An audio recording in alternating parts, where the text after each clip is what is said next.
Well, hello, and we're live and right on time. Well, at least the the red spot in Ganymede and the shadow of Ganymede is right on time. So, as people filter in, we're going to get started soon. I'm just sending out a tweet. And I should probably do the same thing in Instagram. If you guys are on Instagram, post your Instagram handles in the comments, and I will check out your stuffs. I want to see your images. So if you have some astrophotography stuff, I want to see. But yeah, I mean, I'm not gonna lie, this scene conditions are quite nice, so we're gonna have some pretty good views tonight, at least so far. When I set up the scope earlier, I had one of those moments where I was like, yes, look at that, oh, it's so nice. And to be honest, it's still pretty damn good, so this is good. Can you see? Yes, you can see the mouse pointer, which is great. Let's see here, I'll get this going. So this is the moon Ganymede right now. The great thing about that, what's up?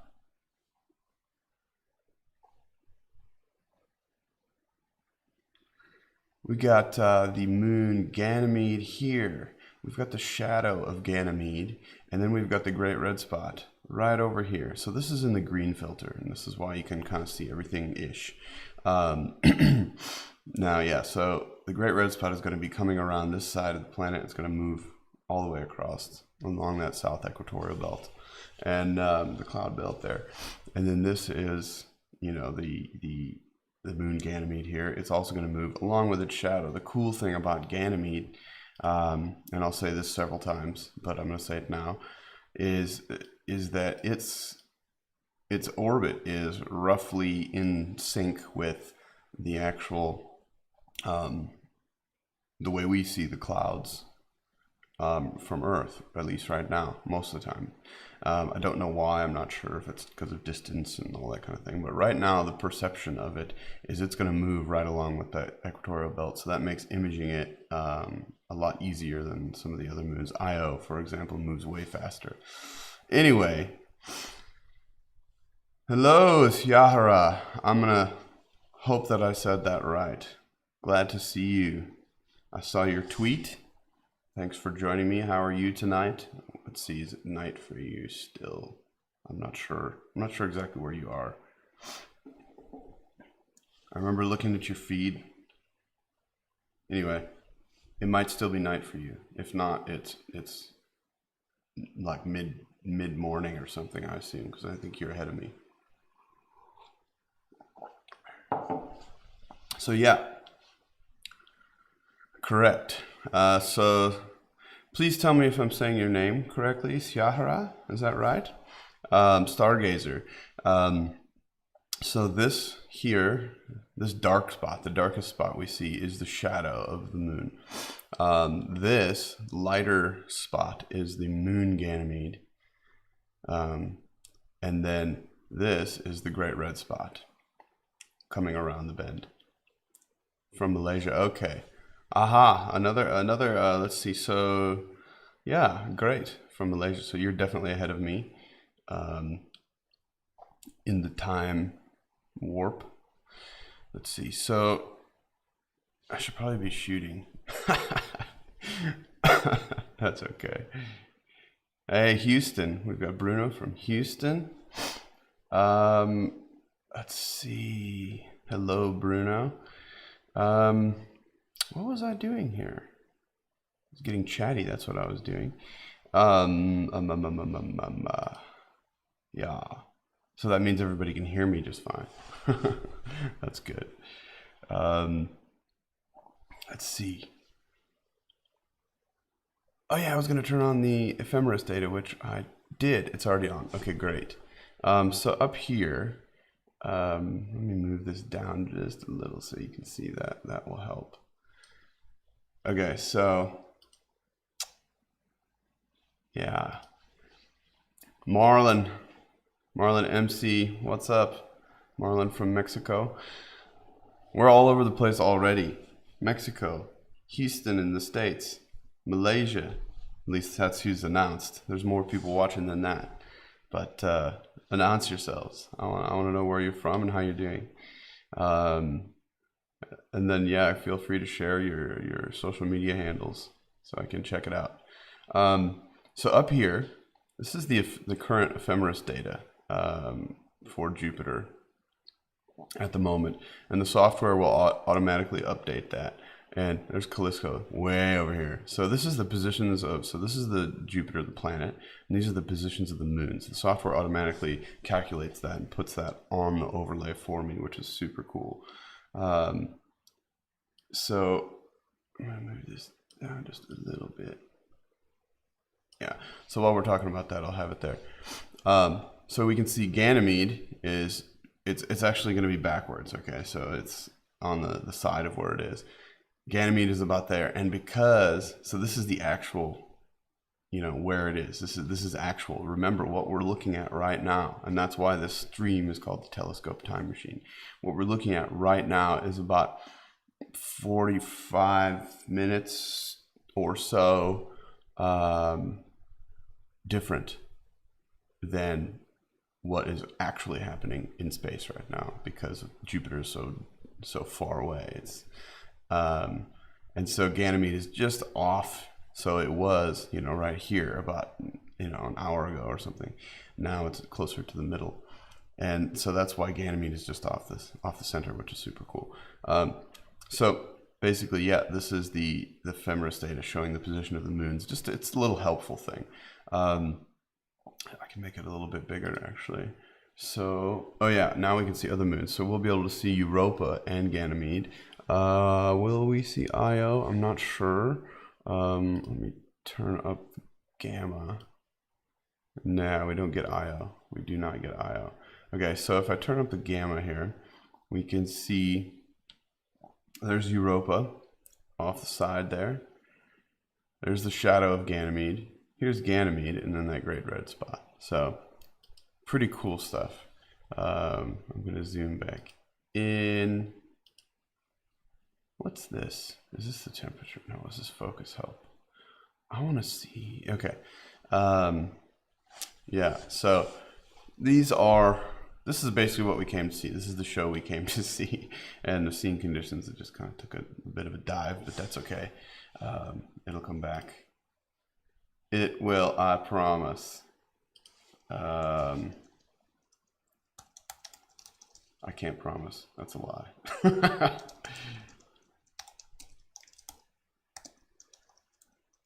So I spoke about this on Twitter a while back, a few days ago or a couple days ago. I don't even know who I am and what time it is right now, but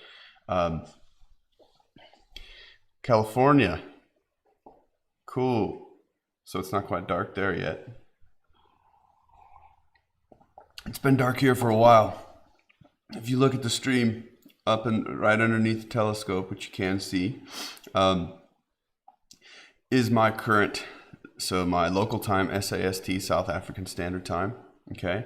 And then you've got UTC, which is the most important. If you are doing astronomy and you do not know your UTC offset, naughty. Know your UTC.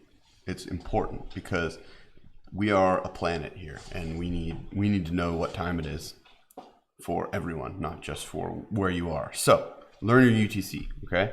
I am UTC +2. So, hey, what's up? Adirondack Astronomy. Old friend from way back. Very, very cool. My corrector is on. Awesome. Yeah, we do have a nice view. It's being, I should be shooting actually. I'm gonna go ahead and do that while I flap here. We'll just do one. I'm gonna do it automatically because I am talking. So gonna do an RGB run, a color, just one. No, I'm not gonna do just one. That's silly. Why would I do that? we're gonna do 4. Very cool stuff here, and that's gonna do it automatic, and life will be good. It's gonna switch filters to the red, which we're on now. I mean, seeing conditions are pretty decent, so there's no reason not to shoot here. Yeah, and let me know if you guys want to see, like, if you want to see the full screen view, or if you just want to see the planet like this, you know. I could switch to something like, let's see, I can switch to something like that, which is pretty cool. You know, there's the full screen where you can see everything on my computer, which is great, I guess, but it's like, it's not as you know, beautiful. But it's still cool from a nerd standpoint, and you know, here I am. And then let's see, we've got, yeah, so this is the view of the telescope right now.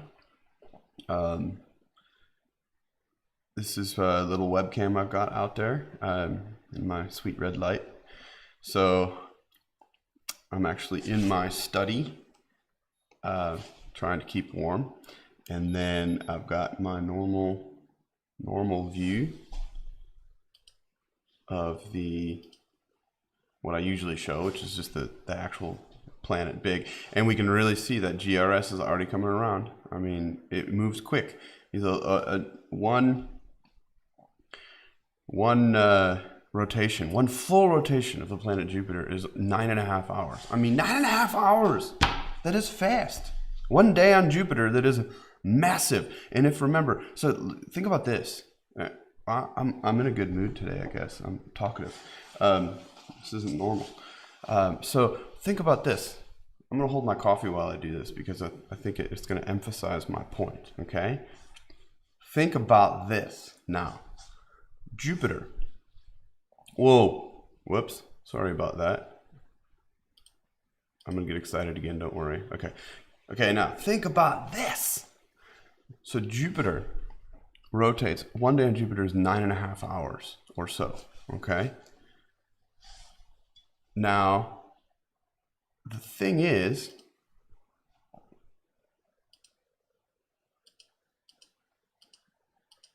Earth, the planet Earth, if you were to overlay the planet Earth at the same distance that Jupiter is from us right now, it would be smaller. It would be about half the size or so of this GRS down here.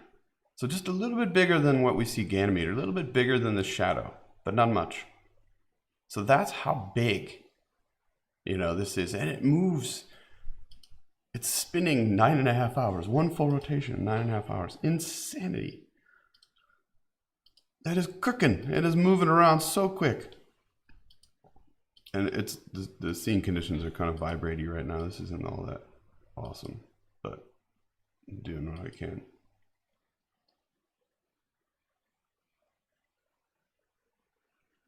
Yeah. Okay. Anyway, so there we go. There was one run of RGB, and we're going to move back and do another one. So the software automatically does this for me, which is great for these streams, because then I can like kind of talk about stuff while it's doing all the work of actually imaging for me, which is awesome. And that's pretty nice. I mean, in red, Ganymede's showing up pretty well, and then the shadow of Ganymede, and then but in red, that GRS kind of disappears a little bit. It kind of goes away, which is interesting. So yeah, this is good. This is cool. I really do like this. Well, things are, you know, I wish I had time during the day to actually process this data. I've been acquiring data more than anything, and then not even like doing anything. So sorry, I'm watching my computer do its capture, so I'm not 100% on it when it comes to the comments, but I will get back to questions. If you have any questions about anything, anything you see, just say, you know, just say so in the comments. Don't say it out loud. I'm not gonna be able to hear you. unless you want people to think you're a little bit crazy, which is fine. We are. It's, you know, 3 o'clock in the morning right now for me, just passed. So yeah. Yeah, we're actually looking at Jupiter and moons in the past, so it's friggin' awesome. It's so cool to me.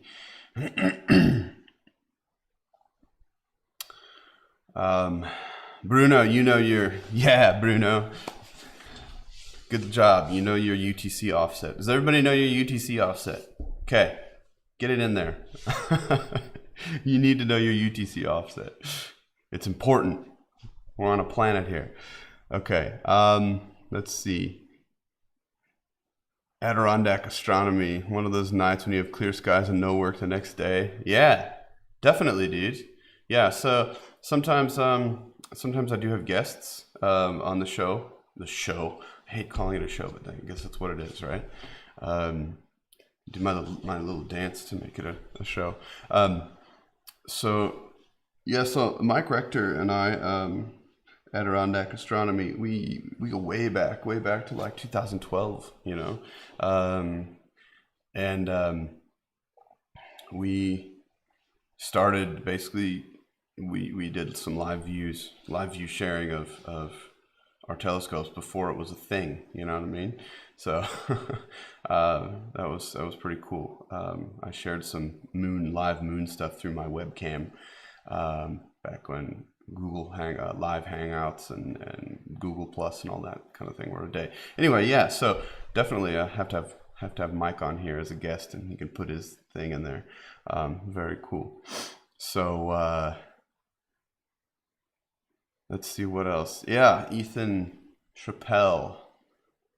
I'm gonna hope I'm saying your names right. If I'm not, it's YouTube, and that's just how it works. Let me know if I'm saying them right. Yeah, see, YouTube notifications, Ethan, do not work for me either. I don't know why. I don't use them that often, but every time, like the once time I've used them, has never worked. So I have no idea why that doesn't work.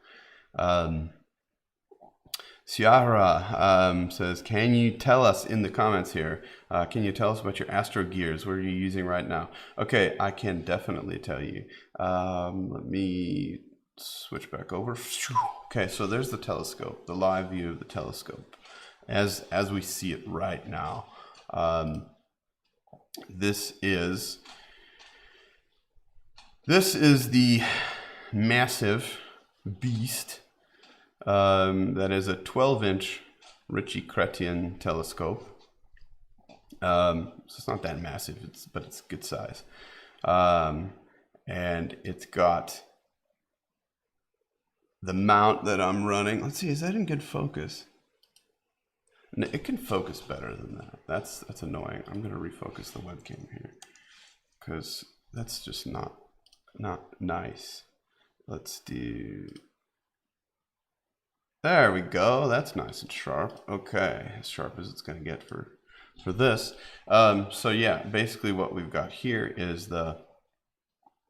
this is the 12-inch Ritchie-Chrétien design telescope. So it's kind of like an SCT, but there's no corrector plate. So it's kind of like in between like a Newtonian, like a Dobsonian, but instead of coming out the side, instead of the focuser coming out the side, it comes out the back like an SCT. And it's got a normal Crayford focuser, and so the light comes in the front and it goes all the way to the mirror in the back, and then it bounces back off a secondary in the front, and then it bounces all the way back through to the camera, which is hanging off the back of the scope.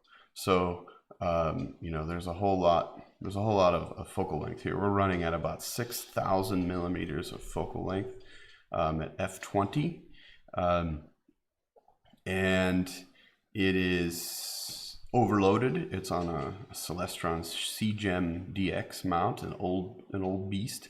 It's a little bit overloaded, so my equatorial tracking is not perfect, but it's good enough.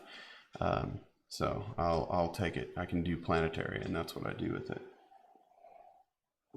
And short exposure DSO, only short, like maybe 30 seconds max, which is terrible, but it's all I can do with this mount.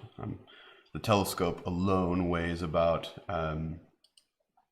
25 kilograms. So it's pretty freaking huge, you know.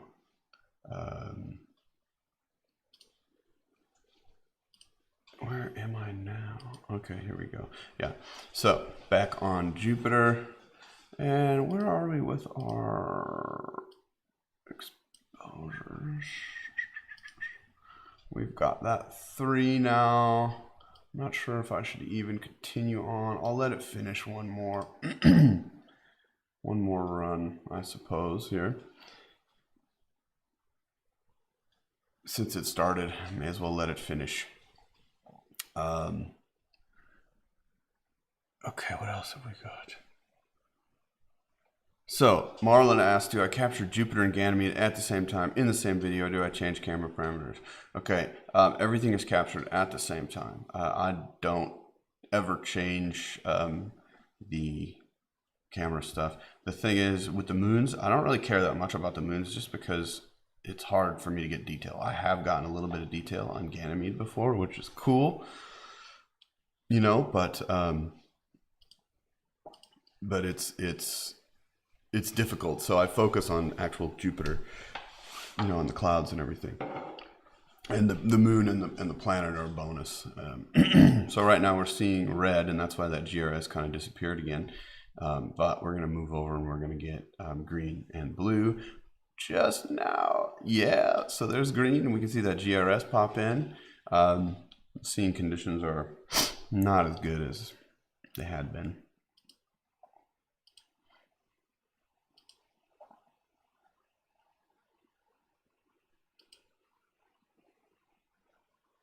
So I am focusing a little bit here. And I'm glad I am, because it's definitely helping. Yeah, wow, damn, that's nice. I mean, we can see detail in the bands. We can see some contrast changes here in even the light parts. Definitely see polar detail. Stoked. This is rad. Okay, I need to save this focus point. Okay. Blue, let's see, where are we now? Cool. So yeah, you see people posting their UTC offsets. If you just joined us, if you're new to the stream, you need to know your UTC offset, your UTC time zone offset. If you're like an amateur astronomer or a professional astronomer or you know, or just a citizen of Earth, like, know your UTC offset. Let's talk UTC here. I'm gonna push UTC in the metric system. You know, that's what we should be using. Let's see. What else we got? Man, this is great. I'm like having trouble keeping up with the comments. This is awesome. This is a chatty night for everybody. Very, very cool. Nice. Look at that. Ethan, Alfred, everybody posting those times. Yeah, daylight savings time. Let's not even talk about that, you know. I don't like to say too much opinion on here, except for the fact that daylight savings time is dumb. Yeah, that's what I'll say. And space is rad. Ciara asks, am I using a mono CCD camera? I am. I am using a mono CCD camera. This is, okay, I'm going to, even blue. So this is the blue filter now. And even blue is looking pretty good right now. I should, am I going to run out of hard drive space? I'm at 77 gigabytes now of hard drive space. Is it going to switch? Okay, it's on green. Yeah, so switch to red. I can just move around. It's fun. I'm like, oh, hey, let's look what this one looks like. Let's stay on green. It's like a good kind of medium filter that kind of shows us all the detail. A little bit better than blue. A little hiccup there. Oh, it's losing frames on the camera. Why? That's interesting.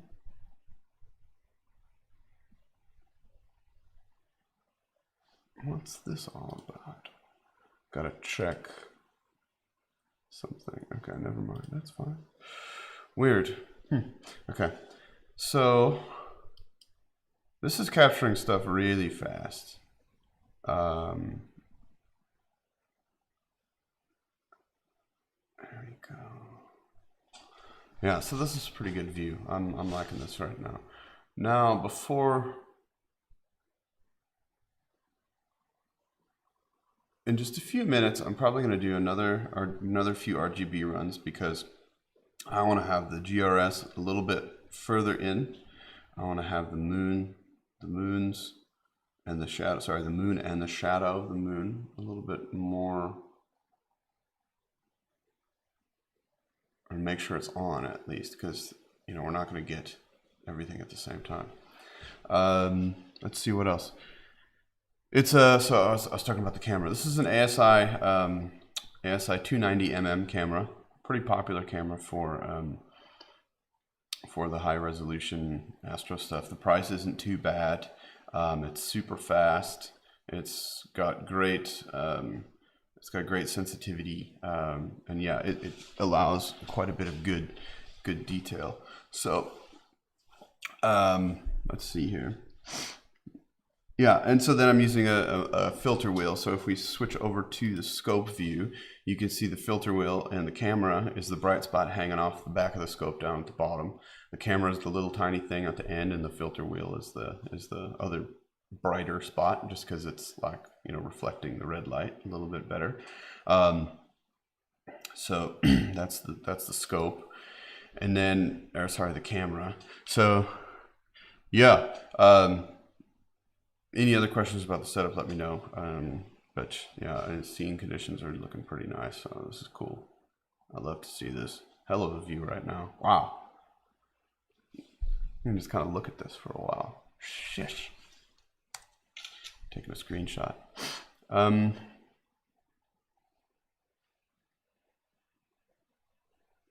else have we got? Can't get detail on Jupiter's moons. Hey, I can.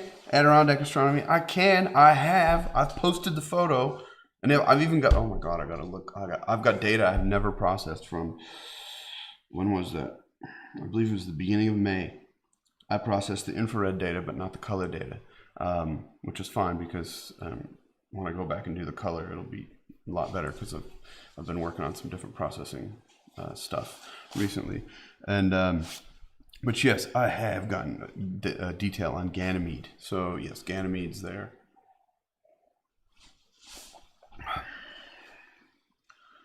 I'm cold, but I'm not cold. Maybe I'll do the hood thing. I don't want my beanie on. Not the whole time. Here, we'll do this. Yeah, that's pretty badass. Nah, okay, cool, I'm fine. Okay, I need to start shooting again, so I'm going to switch over to red. Okay, we're going to do this the manual way. Nah, we'll do it the automatic way. 4 sequences again. Yeah, we'll do 4. So this is the beta version of Fire Capture that just was released, and I'm loving this. It's got you can set the sequence up really quick. It's way easier than using scripts. And you can tell it, I want to do 4 runs of red, green, blue at 60 seconds with a 9-second delay. I need 9 seconds because when I go from blue back to red, it actually takes a little bit longer to switch the filter wheel. So you have to make sure those delays are okay. Now, I'm gonna start this, and then I'm gonna adjust the focus every filter, because that way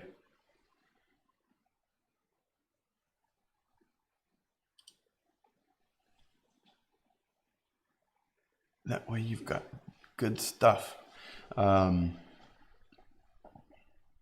Oh, and then save it. So I'll adjust that and then I'll save it. Where am I now?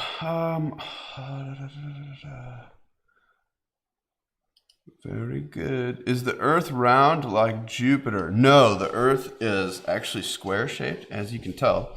So if you look at this shape, what I learned when I was in kindergarten, so when I was about, 5 years old, I learned that, planets are square. Obviously, they're a cube. It's shaped. So Jupiter, let me show you this. Jupiter is basically shaped a lot like if I take these two hard drives, and put them together, but I take like 4. That's the shape of a planet. It's square. Obvious. I mean, if you're gonna ask dumb questions, you're gonna get dumb answers. I love it.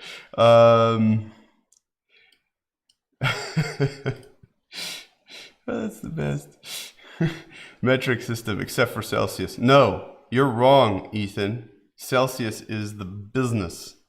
I love me some Celsius. Once you live with Celsius for a few years, like I have when I moved to South Africa about 6 years ago, I fell in love with Celsius. I actually started using Celsius in the States. I never went back because, dude, Celsius is the boss. It's the business. So you're wrong. Sorry. That's just the way it works. Let's see. Yeah, metric and UTC. What's up, Alfred? That's right. Yes. Adirondack Astronomy asks, do I have the CH4 filter for tonight? And the answer to that question is, what the hell did I just do? Is yes, I do. I got a new filter. It was delivered today. It's a methane filter. I need to learn more about the scientific principles of that filter because I'm curious, but it's basically a lot more scientifically relevant than the color images, well, at least a little more. And we'll be looking at that a little bit later because I haven't used it yet, so I want to look at it a little. But yeah, it's in the filter wheel. It's just hanging out, waiting to be used, and it's going to be super cool. Let's see. Yes. So next. What's next, Adirondack? I'm just trying to make you spend your money. I remember seeing that pic with the moon detail. Yeah, I don't have any money. I don't have any money left. It's all gone. Like, it's gone. Okay, it doesn't exist. There is none. There's no money to spend. Not that I've spent it all. It makes me sound very irresponsible with money. I'm not irresponsible with money. The reason is I don't have a budget for it. Okay. Let's see. Siahara asks, am I planning to do planet imaging tonight? I am, and I'm doing it right now. The planet imaging is happening right now. You're seeing it happen in live business at the moment. That countdown stuff that you see up on the screen, that is the number of frames that are currently being captured. So up here, this is of course it switches right when I'm gonna talk about it. It just had to switch over to the green filter. Okay, now you can see stuff. Okay, gotta refocus again. Make sure that I nail this because this is gonna be sweet. Okay.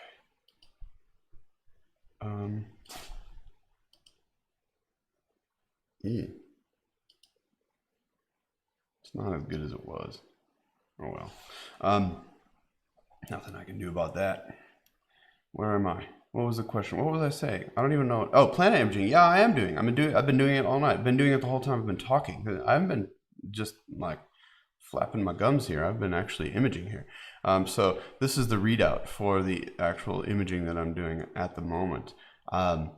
This is the elapsed time of the imaging. This is the number of frames it's been captured, the filter it's using, frames per second. And then the next number after frames per second is basically the number of captures I've done tonight. So we can see here, this is the 36th capture. I have captured, this is the file size of the current capture, so we can see that count up. It takes a lot of hard drive space. I've already captured about 60 gigabytes of imaging tonight, so that's pretty cool. The hard drive fills up fast. Let's see if I can get this better. Yes, I'm being dangerous and focusing while it's capturing. Yo, I am crazy. I just never trust myself with the focus, but it's fine. I've heard some people say to use, a Bahtinov mask to focus on planets, which is if you're shooting monochrome, yeah, don't use a Bahtinov mask because you have to change your focus per filter. I don't care if your filters are parfocal or not. It's not going to be perfect. I mean, I have the focuser set to automatically move for each filter because it doesn't get it right. I mean, it just doesn't. So yeah, that's not how life works. Sorry. But if you have a color camera, and you're only shooting with there's no filter in the front to change, then sure, try a mask, but then you do have to adjust throughout the night. You don't want to be putting that thing back on and off and stuff. It's a pain. So I just eyeball the focus, and you can use contrast details on the planet. And one of the things, like basically, if you're using a normal camera, the autofocus routines on cameras, unless they have like fancy dual pixel technology, even then I think they might still use contrast. But cameras use contrast to focus. So you can also use your eyes to tell you if you're in focus by the contrast details that you see on the planet. So the more contrast you see, the better focus you get, and then you just kind of have to go out of focus one way, then out of focus the other way, and just like have this kind of rubber band effect where you nail that. So it totally works. Where are we now?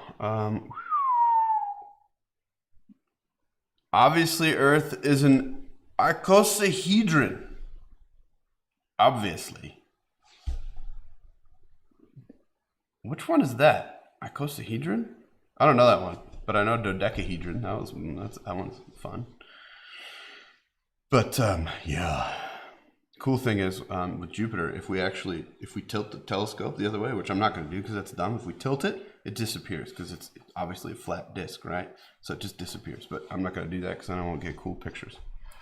I don't know how this stuff rotates into view. Okay, that's me being stupid right now. I'm just joking.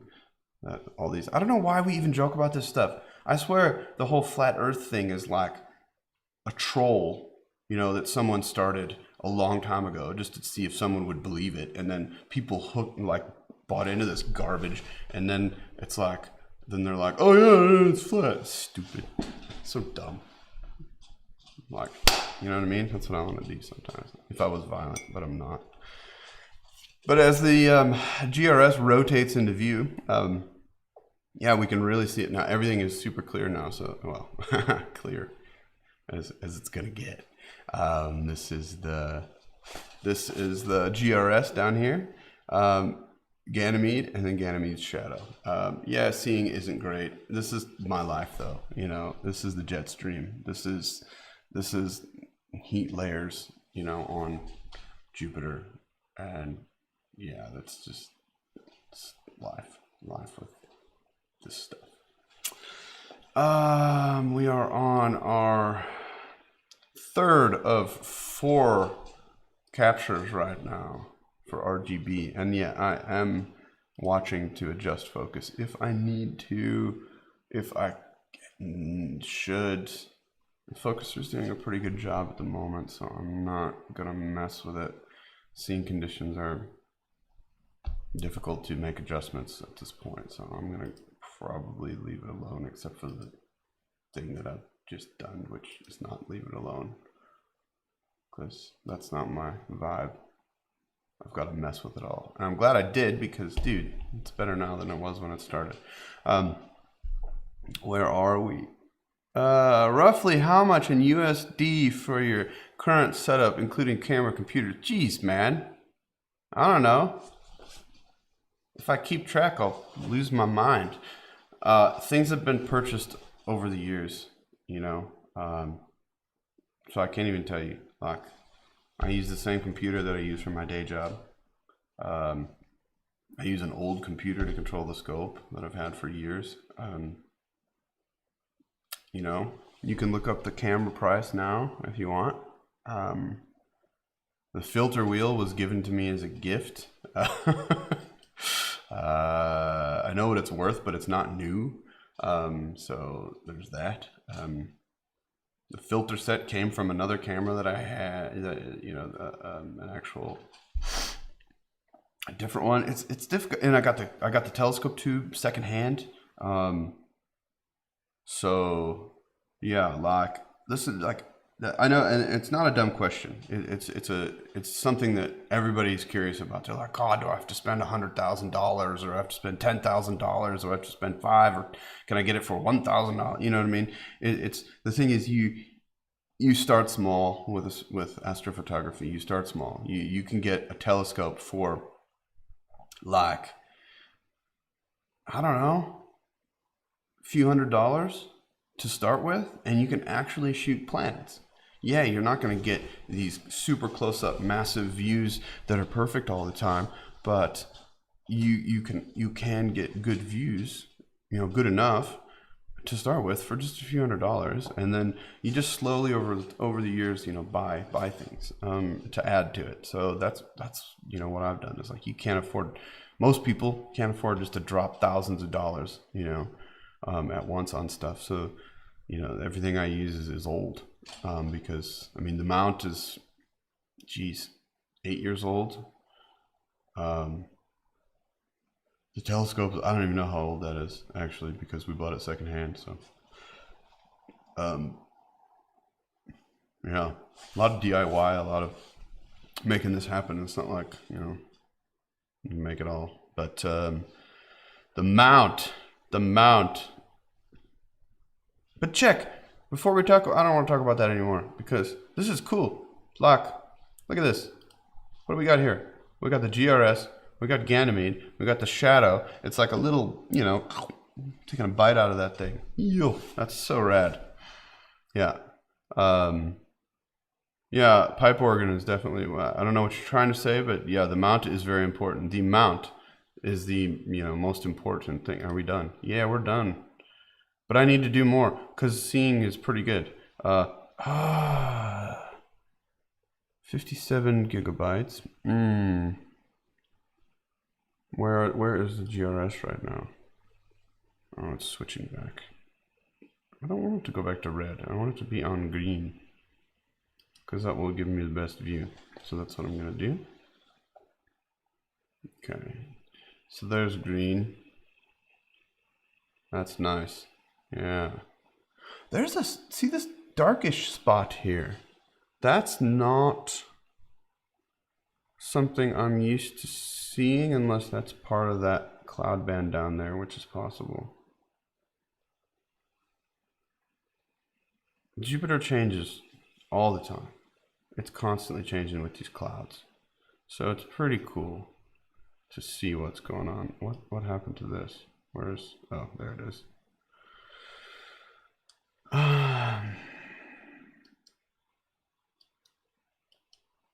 Yeah. Yeah, the seeing is quite nice. I love seeing this, like, with the chunk out the side. That's so cool, man. Let's do one more run. Yeah, we better, because it just looks cool. I'm going to switch this to 1. Free sequence down to 1. Just do 1. Initial delay. Yeah, I like that. Just to give me time. Not much I can do about that focus. It's pretty good, so I'm going to leave it there. Where are we? Clyde F. Clyde Foster. How's it? So my friend Clyde, who's in a neighboring area, one of the best planetary imagers in the world. That's what I say. I'm just trying to inflate his ego for no reason other than, you know, he deserves it. You know, he's done some great work, which is cool.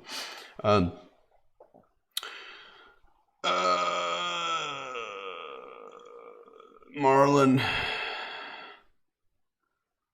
Yo. Yeah, 11-inch, yeah, SCT, 11-inch SCT. So this is a 12-inch RC. It's a unbranded, actually. It doesn't even have a brand name on the side, but it's a GSO, Genshin Optical, which is basically who makes almost all the mirrors for Skywatcher, Orion, you know, all the mass-produced telescopes comes from there. Yeah, I could, you know, get a better telescope and spend more money, but I don't know where I'm going to find that money. So this, at the moment, this thing's doing great for me. I'm not going to complain at all, except for the jet stream. Check this seeing. It's kind of chilling out now here. You see that? We see some detail. It's somewhat stable, not bad. I'm liking it.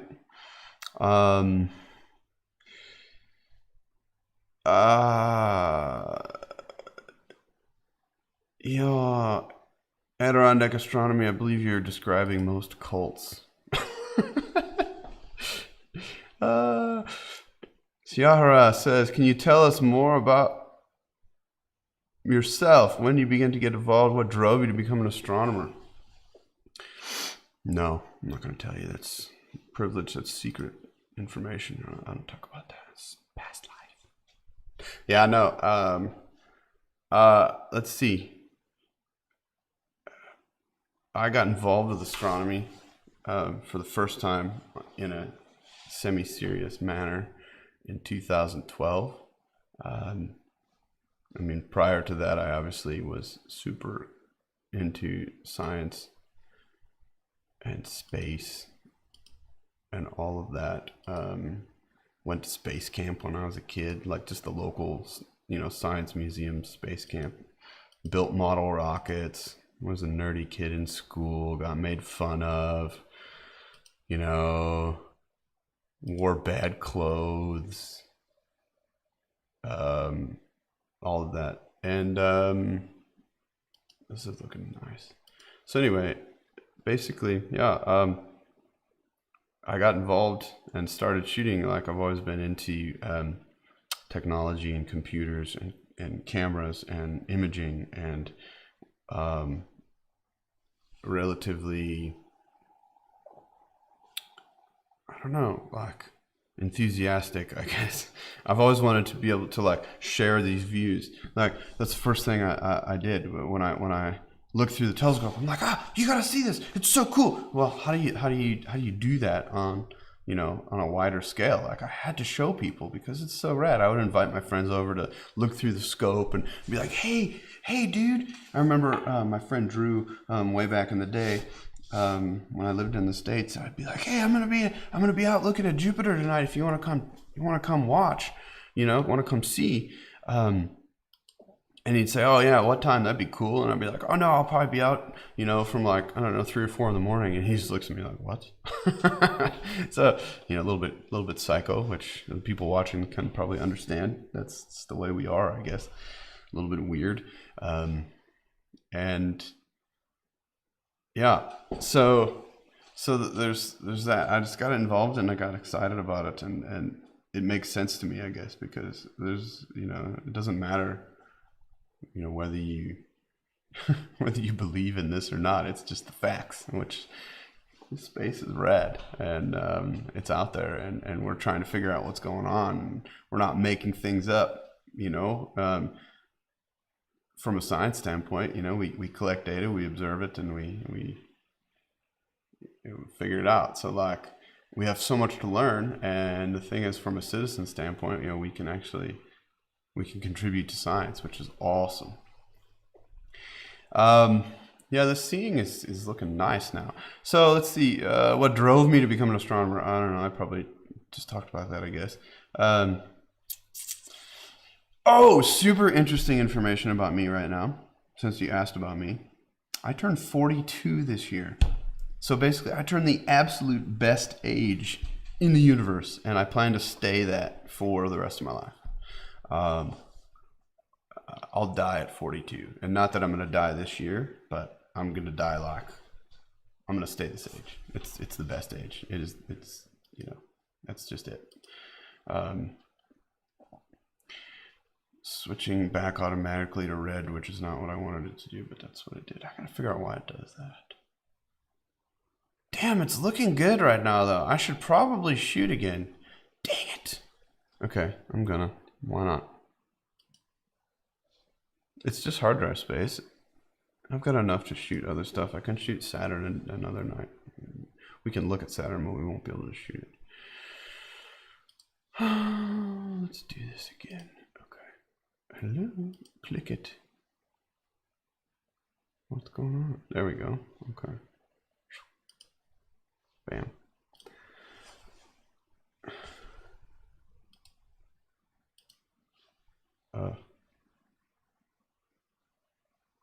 What is happening here? I'm getting got like network delays happening. What's up with the network hiccup I've got? There we go. Okay. And that's back. That's weird. So we're back on the red filter. That's why that great red spot disappears in red, because it's only letting the red light through, the visual red light. For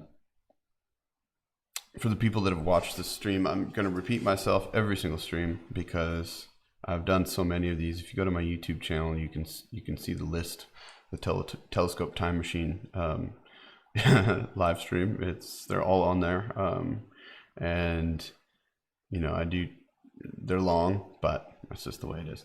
So where are we? Oh my goodness. Pipe organ, the mount is very important. Yes, the mount is the most important thing. If you can afford to do one thing, buy a good mount first, and then you can always upgrade and change. You can put different telescopes and different cameras and all of that onto the mount that you decide to purchase, and seeing has stabilized quite nicely. So I do need to pay attention to this a little bit to make sure that, yeah, I guess my focus was pretty good. I'm not going to change it up too much. Okay. Yeah, definitely. Yeah, Alfred Differ says start small and learn so each additional piece means something. That's exactly right. I've got a bunch of bits and pieces that are old that I do use occasionally, because all these things are kind of built to be somewhat interoperable. Like you can put one thing you bought a long time ago in with what you're using now a lot of times, because it's just bits and pieces of metal and everything. And so like you buy little bits, you learn how to use it. It's cliche to say, but it's so true that the best telescope gear, and this goes for anything in life, I think, but the best gear you use, the best camera you use, you can get, the best mount you can get is the one you use the most. That's just straight up period. You've got to learn how to use your stuff. I can give someone my telescope and my camera and all of my stuff. I can give it to you, but it's going to be useless because you won't know, little quirks and tweaks and all of that stuff that you're going to learn by just using your gear. So the best thing you can do is just shoot as much as you possibly can, as much as you can handle, and learn by using. I mean, you can read tutorials, and there's a ton of tutorials on photographingspace.com on my website. that will help you learn how to do astrophotography, and that's great. But you have to you can't just like go. You can't just I know how to do this stuff, because that's just not how it works. You've got to learn. You got to really learn how to do it. Okay, I'm down to 47 gigabytes of hard drive space already. That's not cool, man. I'm eating it up tonight. Yeah. Let's see. We'll just watch for a little while while I answer some questions. Let's show the telescope again. Yay! So yeah, it's gonna move in a counterclockwise rotation slowly throughout the night. And yeah, so basically it started out pointing almost straight up, and that's where it is now already. So I was like taking a look. I was asked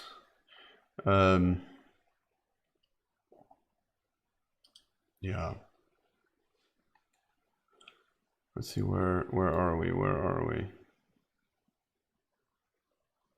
Yeah, offered very good advice. Pipe Organ asked, do I use WinJupos? Yes, I do use WinJupos every single day. I use WinJupos to derotate my images. I use WinJupos to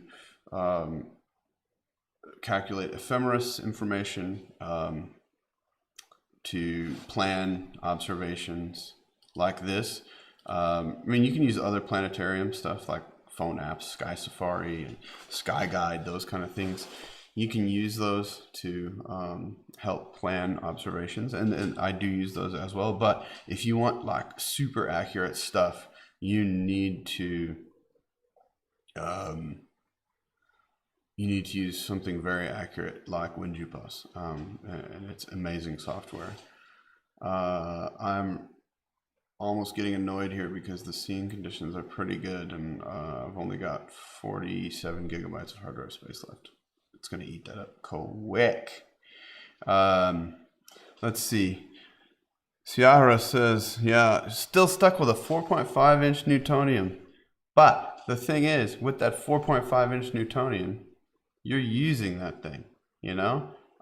You can get some amazing views with that telescope. You really, really can, believe it or not. You just, once you're learning how to use it, and you're having some fun. So that's great. I've got a 4-inch-ish. It's a 80. I mean, an 80 millimeter APO. I've still got and still use from time to time. I've got a 105 millimeter APO. It's great. They're not big. They're not big.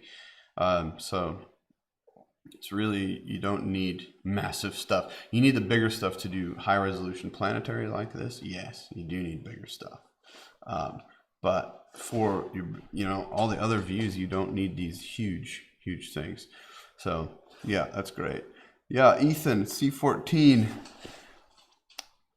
You know what's amazing is, my first telescope was $500. It was a 10-inch Dobsonian mount. There's a Zoomel brand, which is just a GSO, yet another name for GSO, Gentian Optical.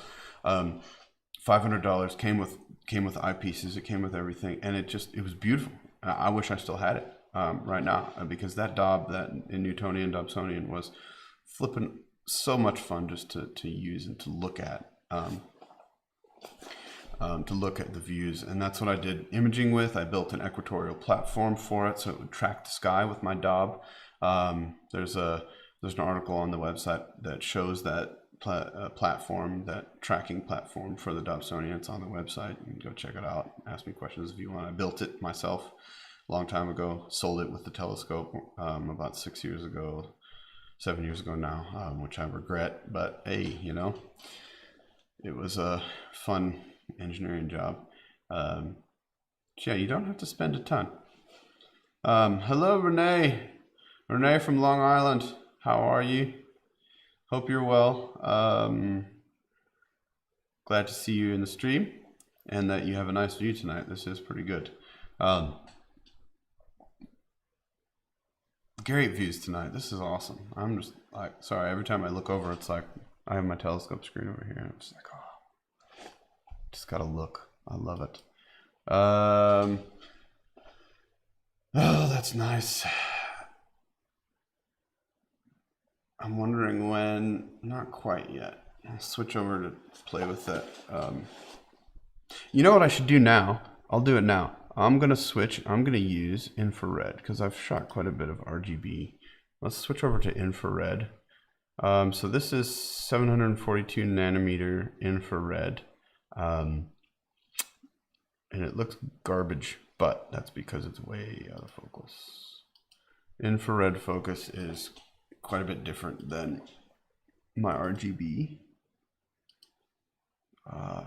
The wavelength is longer, the filter comes from a different filter set, so it's actually physically in a different spot. So I've got to refocus this, and I've got to, let's see, it's at 70%. I'm going to bump up the gain to get about 80% gain.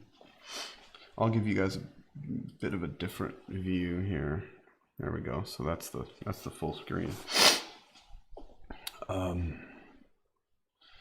Where am I? Yeah, that's about 80%. So I'm bumping the gain up.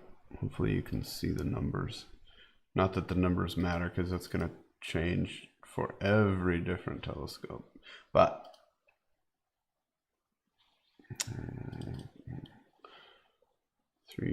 yeah, that'll be the gain that I use. So this is my focuser here. It's a Primalucha Lab Sesto Senso focuser. Okay, that's getting worse. So it's a automatic robotic focuser. It doesn't do autofocus, well, because it can't see the camera. The software will do autofocus in some cases, but for planetary, you do not use any of that. It's all like manual adjustments, trying to see where I'm at. And you see a lot of the detail gets lost in this. It is a higher gain with the infrared, but I'm getting it dialed now, which is cool. Ooh, come on. It's grainy, but it's there. Wait till we see methane later. Phew, that's gonna be nasty.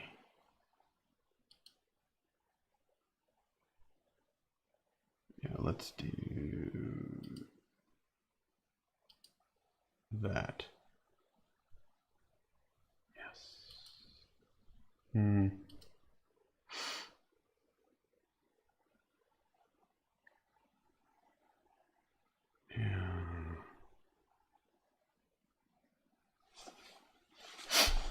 Sorry, I'm focusing here. It just takes a bit.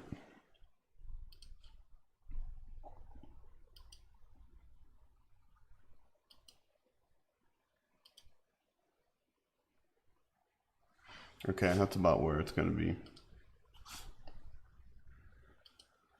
So for infrared, that's where we are. We're at about 80% histogram here. It tells me there. I'm going to go ahead and start up an imaging run with a single filter of infrared. We are going to do 8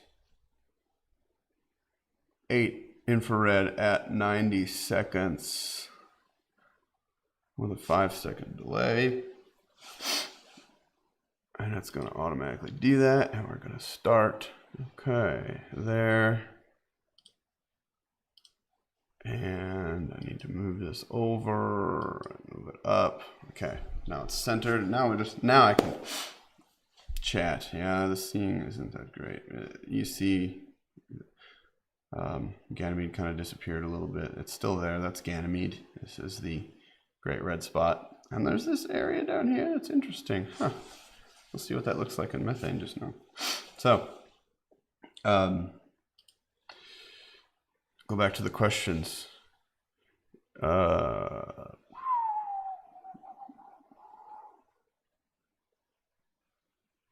Yeah, you gotta buy about 50 hard drives. You don't need to. You only need to buy 50 hard drives if you're gonna save all your data. So, thanks, Yahara. What say Pipe Organ asks, do I want to advise people on deck backlash? Nope, sure don't. That's something that is very mount specific. I've got to deal with it. I have to deal with RA backlash as well. So he's asking what deck backlash is, or rather if I want to advise people on it. My advice for dealing with backlash is you have to play around and see what settings work with your mount, because the mount definitely, it makes a difference and it matters. So, yeah, it's a pain. That's my advice, is to just persevere with it, and deal with it. You're always going to deal with it. So rather just deal with it. I just deal with it in the moment. I gave up a long time ago because I decided, screw it, it's a waste of my time to get this perfect. I'm not going to play around with it anymore. So at this point, I deal with it, and I do what I can to make sure that that it, my system works as well as it can, without me messing around. I just want to image, I want to shoot.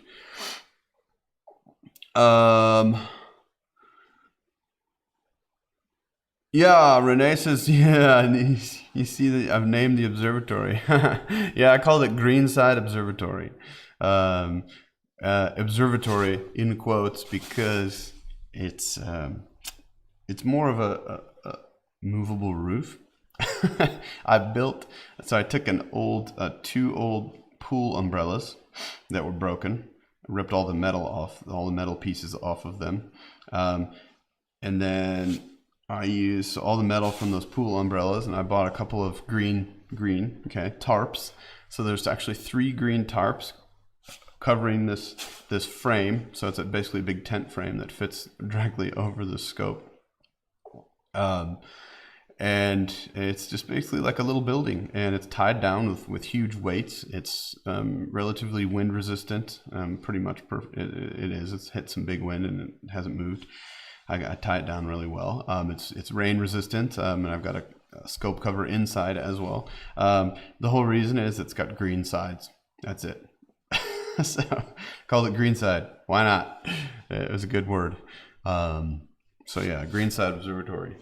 That's where the name came from. Super great story, huh?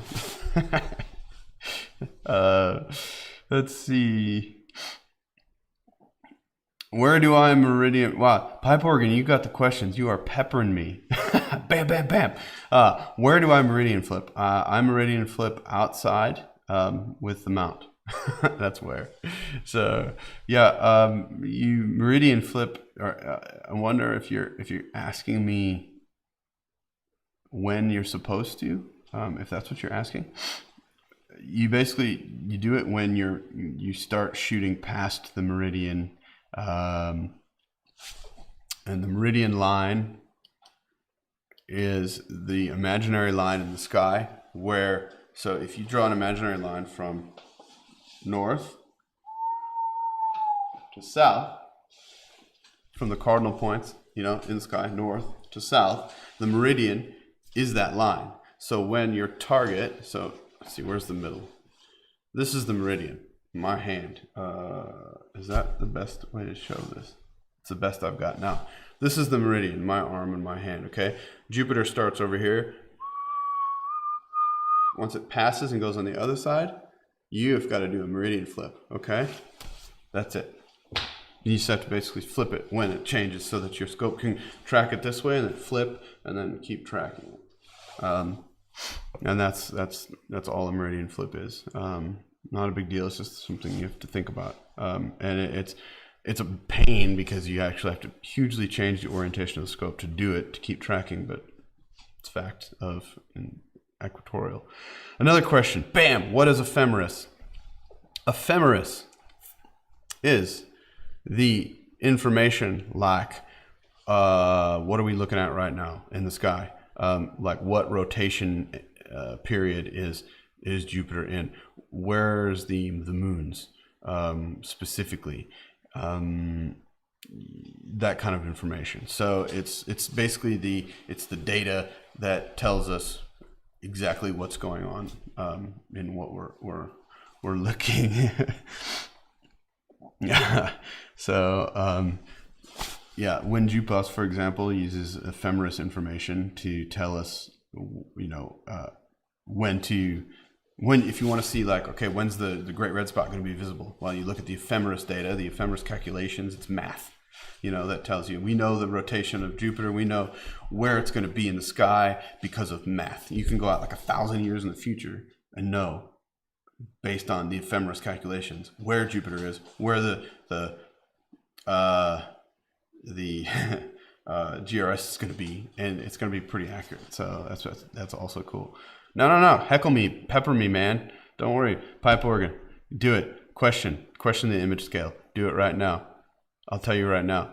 It's about the resolution at this moment is about a tenth of a second, tenth of an arc second. How's that? At least that's what the software's telling me. That's good enough. Ethan, what is my archival strategy for old planetary data? I will show you. It is. Hang on, almost done. This. Let's see, can you see this? Hard drive, hard drive, hard drive, hard drive, hard drive, and hard drive. That's my archival method. A whole bunch of inexpensive as I can get hard drives. And what I do is I'll take all of my imaging data and I actually run it through for impact detection. So I believe I'm correct in saying this, that Ethan, you have recently detected an impact, and I looked at your Twitter. Was it in December of 2019?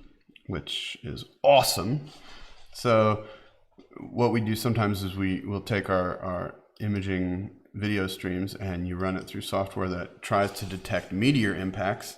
How cool is that? Actually detecting a freaking impact on Jupiter.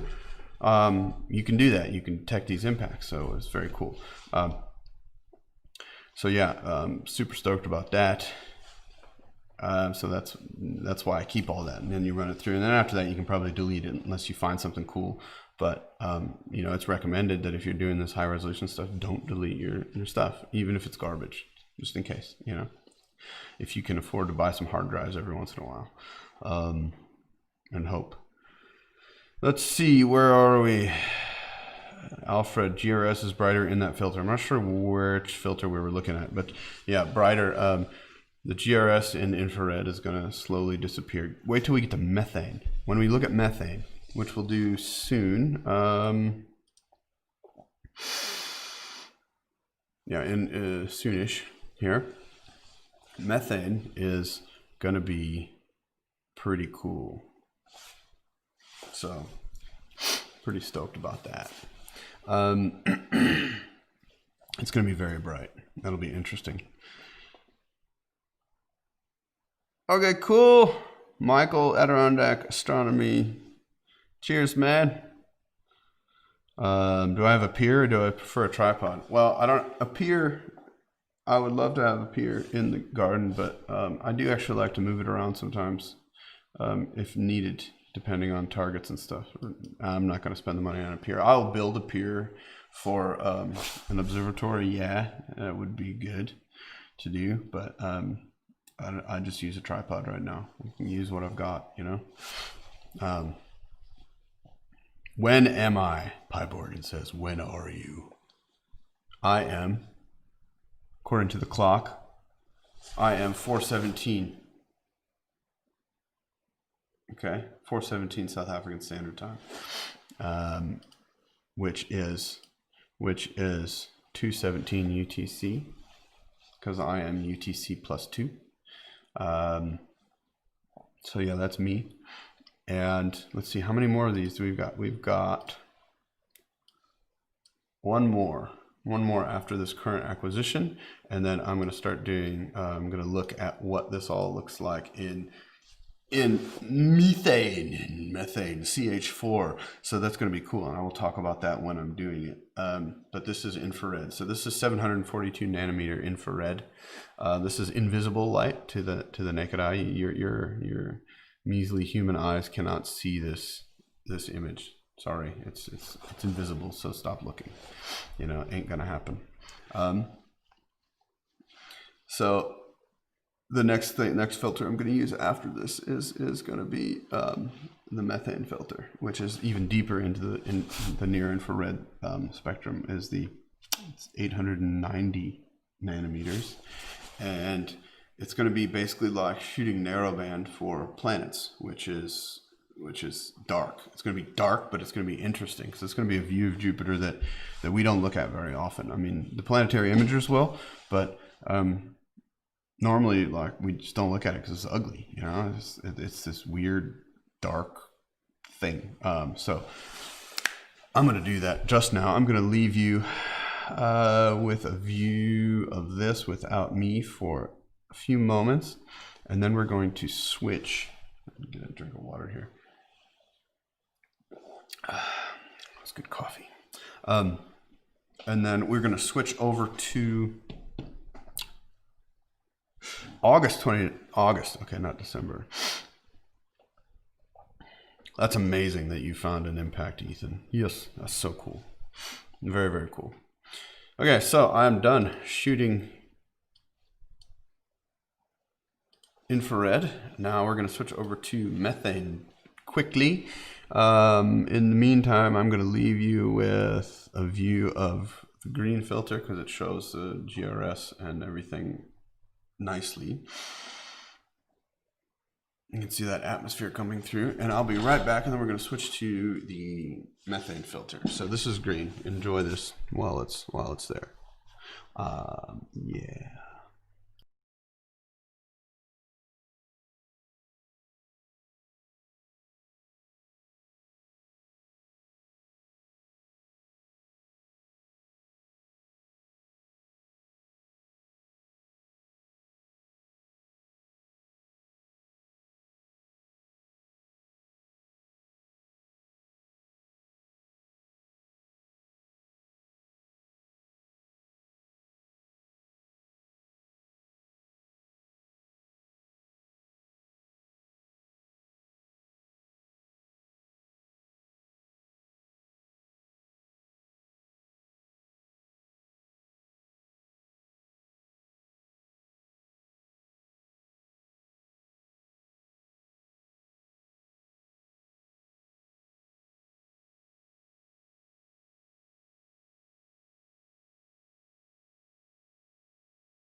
Okay, I'm back.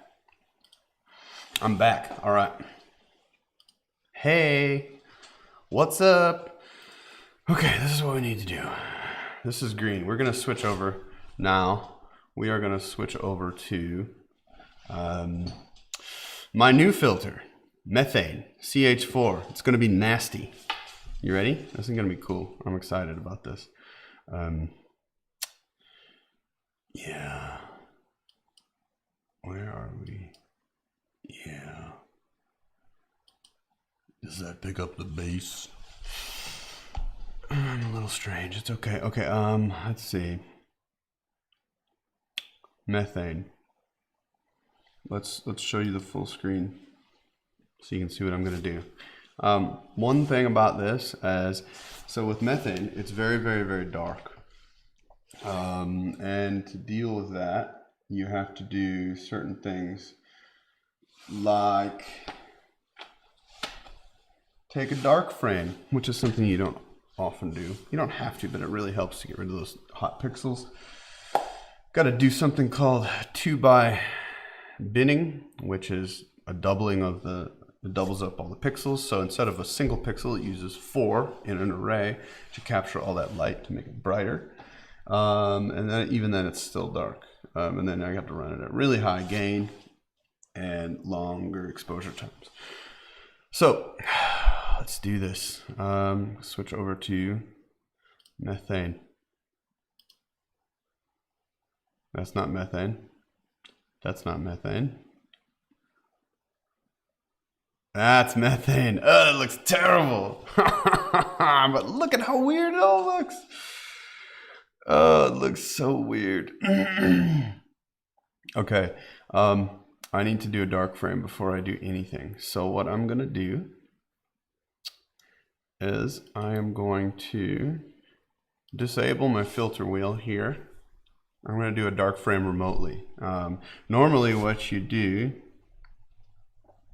I don't auto guide, Ethan, I don't auto guide, so that's fine, I don't need to do that. I disable my filter wheel, and then what I'm going to do is I am going to manually, I don't need to run that at 150. I think I can run it at, yeah, let's do 150 and change the gain to 400. Let's see what happens. No, it needs to be higher than 400. Let's see what, let's do 450 gain. That's at a 50% histogram. I'll take 50%. Now also check how bright Ganymede is in methane. Quite bright. The GRS is bright. Ganymede's bright. Yeah, those belts definitely very dark. What we will notice later is the southern equatorial or the southern polar region is going to have some methane in it. But first, dark frame. Keep talking about this. What I need to do is fire up my super sweet putty session on the filter wheel. And I'm going to move it. So I've got filter commands. I can see if I'm talking to it. I am. It doesn't know what it is. That's because I broke it a while back, but it's fine. It still works. I'm going to move it. Let's see. I've got to think about this. I'm going to move the filter wheel in between filters so it's dark. And then I'm going to capture a dark frame. And then I'm going to redo everything with the software so that it grabs it. Okay. Let's see here. I'm going to move it 20%, and we're going to watch it disappear. Okay, and then I'll move it forward 0. Okay, so the filter wheel is now stopped. Now I can take a dark frame right here, cap the scope, did that using, let's do, I don't know, for fun, let's say 25. No, let's say 20 frames. 20 frames dark. It's capturing dark. It's going to start using that dark frame. Okay, cool. Now what I do is I go first off, let's try this the automatic way. Go back into the filter wheel, then initialize the filter wheel. Says it's ready. It says it's ready. Okay. So then let's excuse me. Then let's switch back. Let's go to infrared and see if it comes into view. This didn't work earlier. I may actually have to close. Yeah, because it's confused. It is confused. Okay, I'm gonna have to disable this again. And I'm gonna have to go back in. This is just doing it so that I can do it automatically. So there's that. We go back 20%. I can watch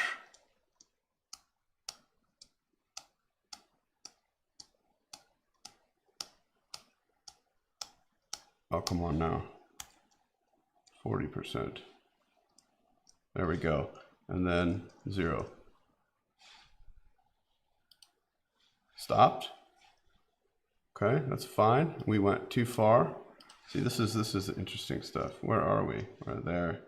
20%. I'm watching the filter so that I can then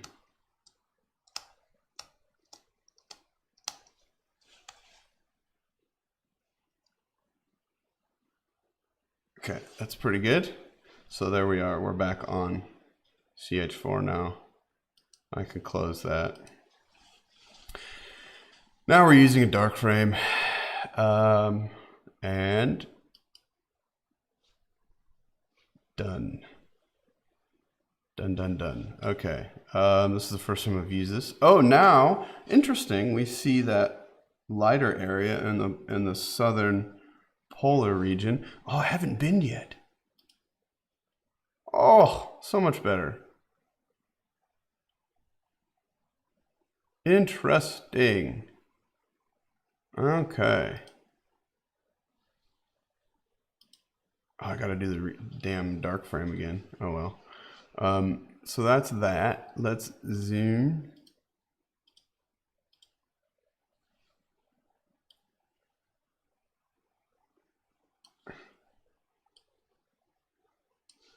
Okay.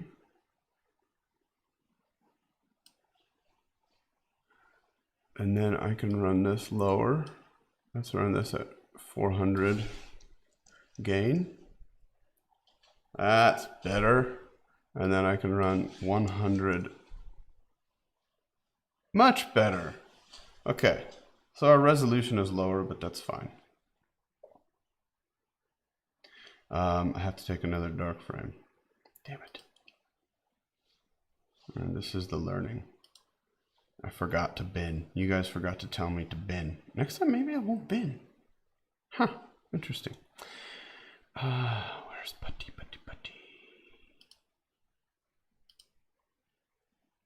Okay, so we're on it now. Let's go back 20%.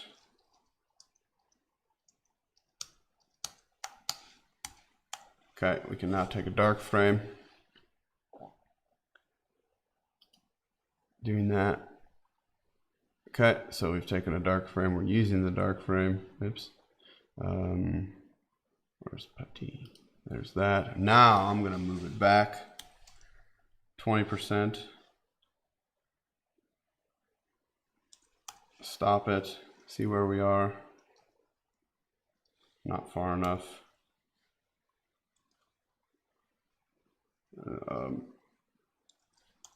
Where are we now?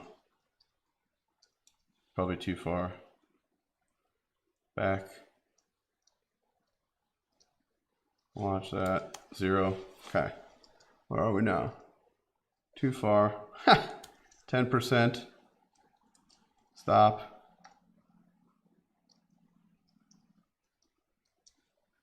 Forward. Stop. Backward.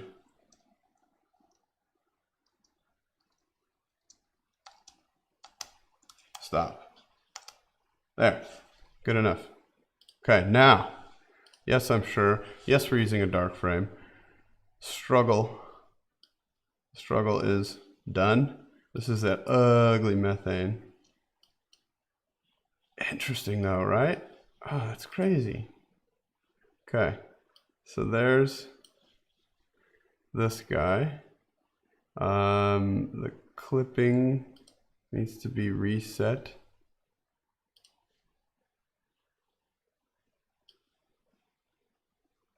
So I'm setting my clipping box to that. Now, this is interesting. Okay, let's switch back to there for you.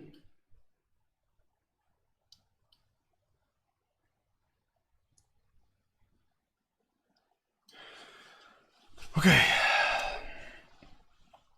Now I have no idea where I am at on focus because this just looks so bad. So I'm not going to adjust the exposure or the gain because I've already taken a dark frame and I'm using a dark frame. I am currently doing 2x binning, which means it's brighter. I am doing histogram around 55%. Use the dark frame. Okay, cool. Now, let's see where this focus is. Hey, Davide, what's up? Davide from Italy is joining me this time.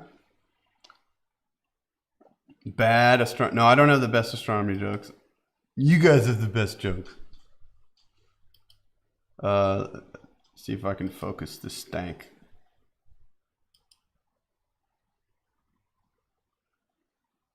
Yeah. This is really hard. Oh my goodness. I think that's worse. Yeah, that's definitely worse. That's better. Wow, you haven't lived until you've tried to focus methane. Oh my goodness, it's terrible. Holy cow. Okay, that's worse. Hey, at least, you know, we're getting there. This is horrible.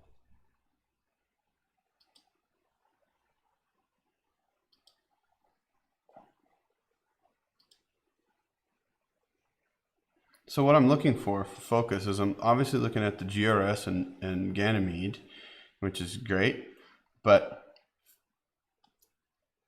I'm looking down here at the southern polar region because I know it's got a little bit of methane here, and then it's got this dark area. So if I can get that to be as contrasty as possible, then, you know, maybe we can win. I don't know.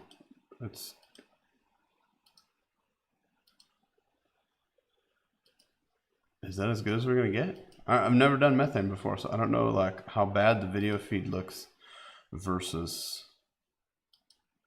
the image. So this is what we're gonna do. We're gonna leave it here, and we're gonna shoot lock. We're gonna shoot methane for we're gonna do 2 minutes. And we're going to see how that works. So I'm at 100 milliseconds. I'm at a gain of 400. And I'm just going to see what happens. I mean, what could go wrong, right? What could go wrong? We're going to do a few different ones.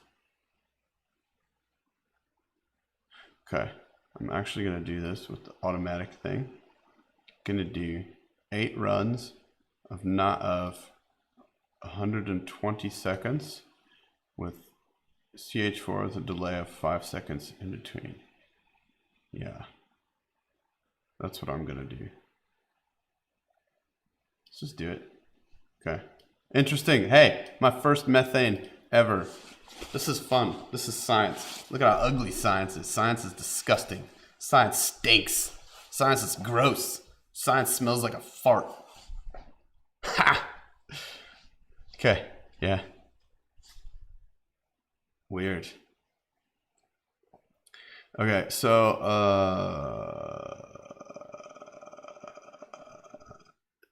Clyde. Okay, Clyde is watching. Clyde shoots a lot of methane. Clyde, tell me, how does it focus? Is that good for focus for methane? Is that like what I should expect here? You know, with methane, nasty old methane. I'm gonna do this and I'm gonna stack. I'm gonna stack and see what the stack looks like, because I'm just curious. Yeah, weird.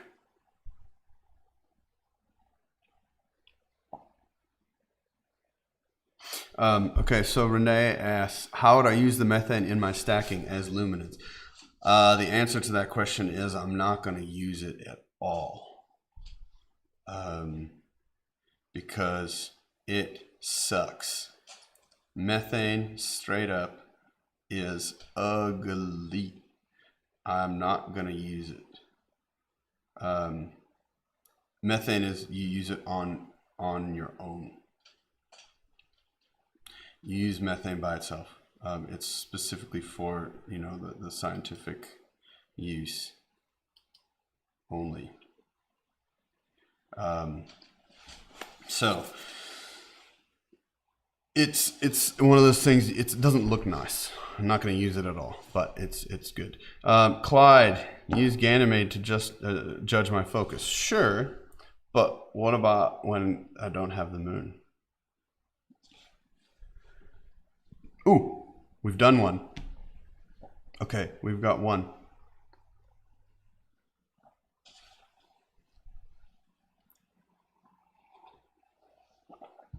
Oh man. Okay, we should. I think I want to stack. I think, yeah, I do. I want to stack. Okay, I'm gonna turn my silly guide. I'm gonna stop the, not guiding, but the targeting. We're gonna stack one, cause I can. I'm gonna move this out the way. Oh wait. I'm gonna save the focus.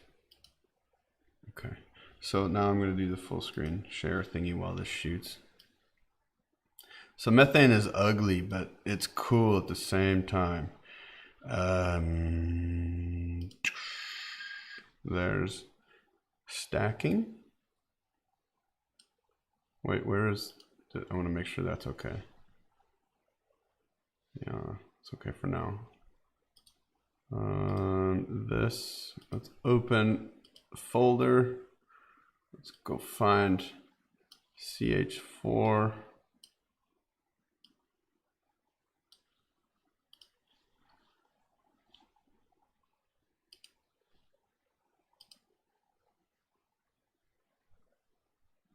I'm getting some drift, but that's gonna happen. So soon, in about 10 seconds, I'm gonna adjust the telescope because I see this drift and I don't like it.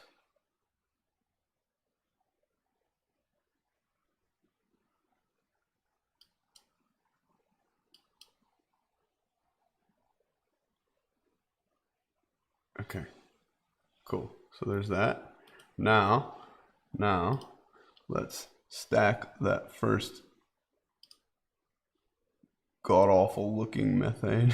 At least the files are small. Now this guy. Yo, do we even use many alignment points for this? That's too big. That's too small. Let's do this. I'm just gonna go with it. Good enough. Okay.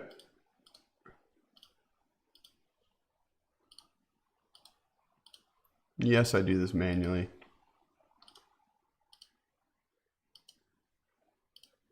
Okay. Let's stack. I've heard 90. That sounds insane to me. Let's do 90. Let's do 60. Let's do 40. And let's do 20. Yeah. And let's do a sharpened one just for funds. Okay, cool. So we're stacking. Now, where's this? Ooh. Okay. Well, that's good.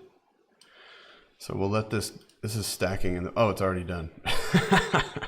That's fast. Okay, I'm gonna adjust the scope as soon as this capture is done. We'll do this again.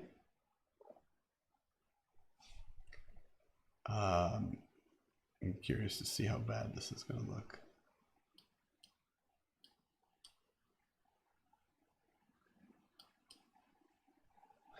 Okay. Okay, we've got our first raw stack. Yo, it looks cool. I think it looks cool.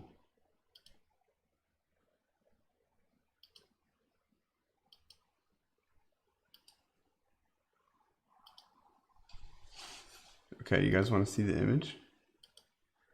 Should we look at, I wonder, okay, so this is the, come on, what? There we go, computer. Let's look at the 60% stack. That is the lowest resolution garbage I've ever seen. Oh, ew. Let's look at the raw stack.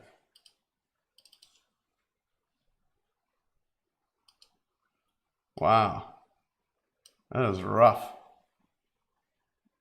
Makes me think I need to focus. Or is that just because of it's raw? Maybe that's all. That's not so bad, actually. Huh. Interesting. Okay. All right. Well, things to expect. Okay, so after this sequence is done, I'm going to actually stop and refocus and try something else.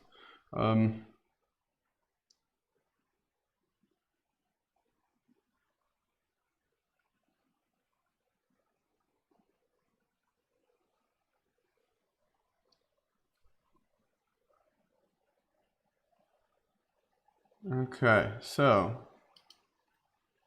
Ethan was asking, why do I use the alignment points manually? I think a lot of it is habit, but I've always kind of done that, and then Clyde also recommended it, and he's good at what he does, so kind of going by that. But a lot of it's just like I don't trust the software to do exactly what I want. I mean, I know where I want the alignment points, so I think that's a lot of it. Now, let's focus. And that got worse.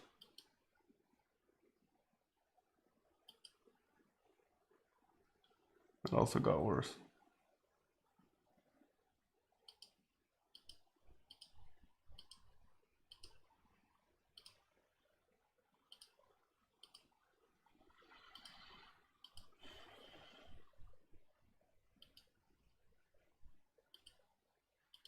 Yeah, I'm just focusing right now, so sorry for I'm super quiet. Okay, so I'm trying to look at, I'm looking here in this area because I know there's like a little dip and change in the equatorial cloud bands. And then I'm also told by Clyde here that there's a dark belt that's running at the same latitude as Ganymede, and if I can detect that, my focus is good. Damn, that's hard to detect because this is so noisy.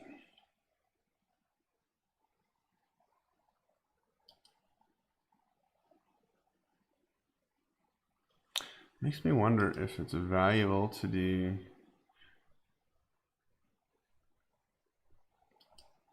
pre-processing to focus.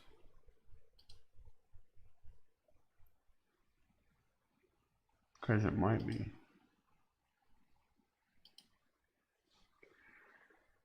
Live stacking, averaging.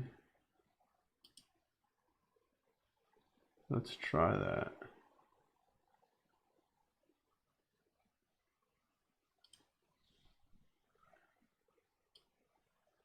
Let's average out. Oh, that's actually kind of helpful. Inverting, no, inverting doesn't really help as much as people think.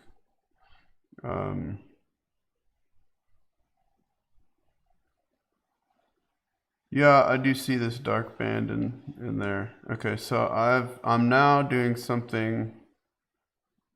Let's see, let's get rid of the histogram because I don't care.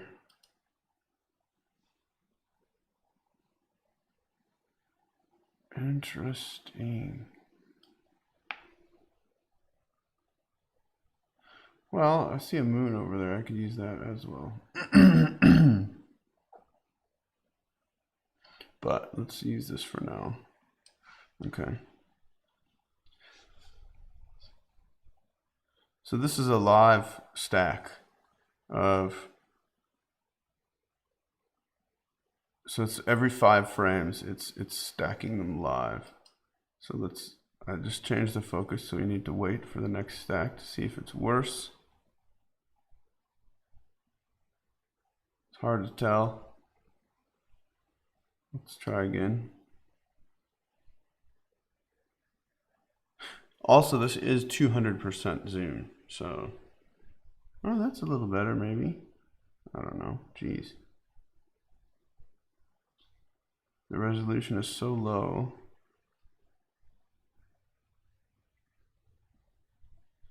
Okay, so I've been changing the focus. It seems like it's gotten worse. Let's go back now.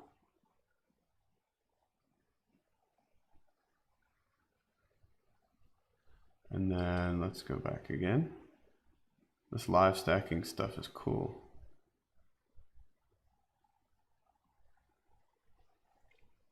And then let's go more.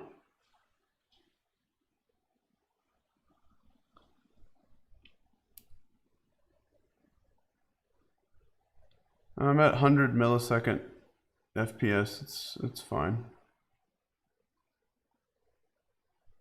Let's go this way.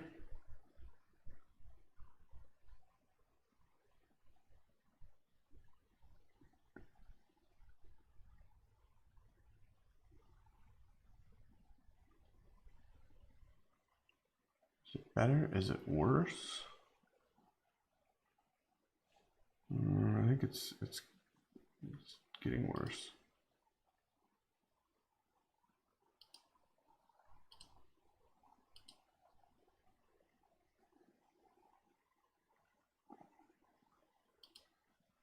Yeah, I think we were better earlier.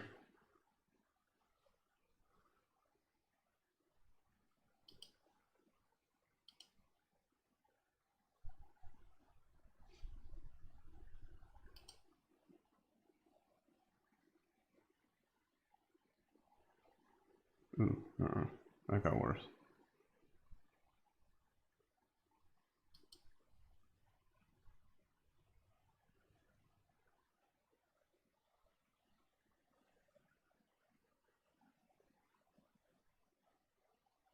Let's turn off the stacking and see where we are. For one, I need to move this.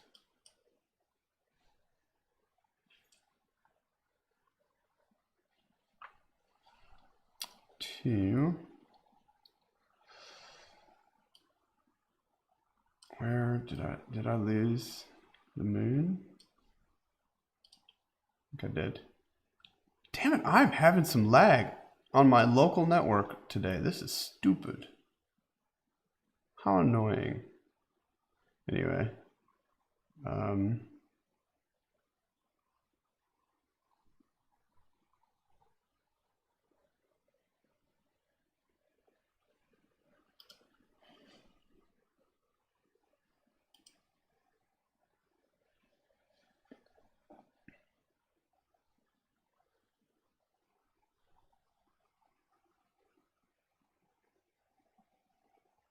Thought I had a moon over here to look at. I should have Europa still.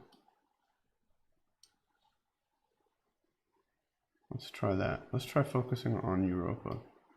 There's Europa. Okay, so get rid of the clipping box. Get rid of the auto align.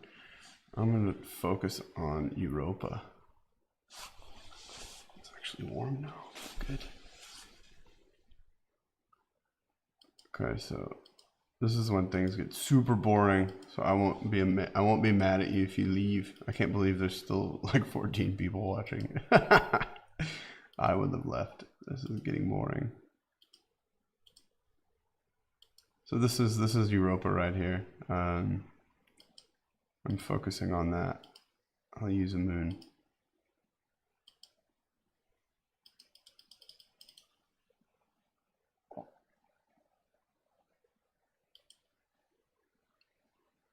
Okay, that's definitely worse.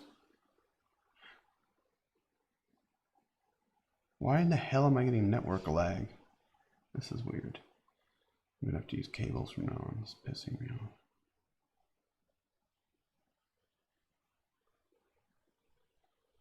Doesn't help.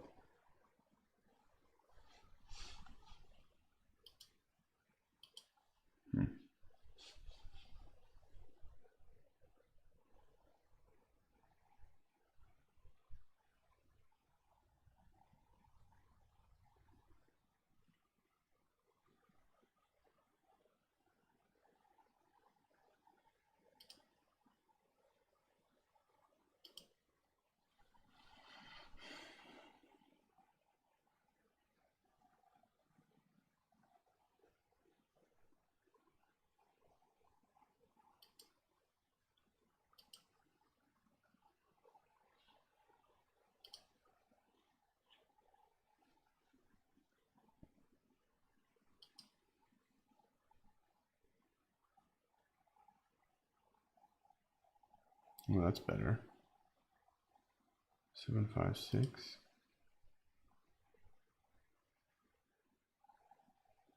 Yeah, Alfred, I get the same thing. Everybody's like, why is it so blurry? It's like, oh.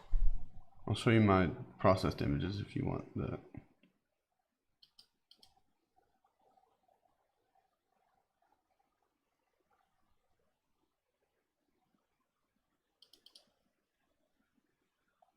Okay, I think this is about as good as I'm gonna get. Seeing is kind of pretty bad, so.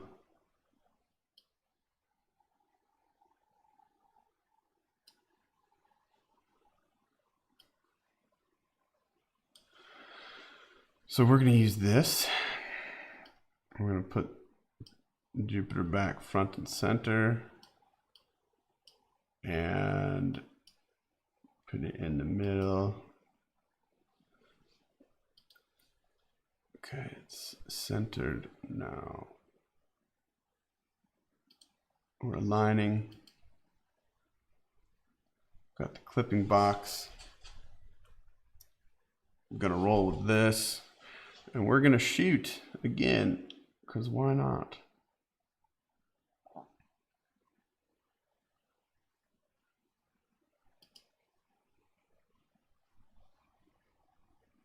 We're at 10 frames per second, so we're at 100 millisecond time.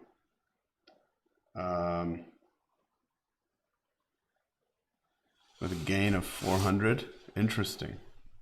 This is pretty cool stuff, actually.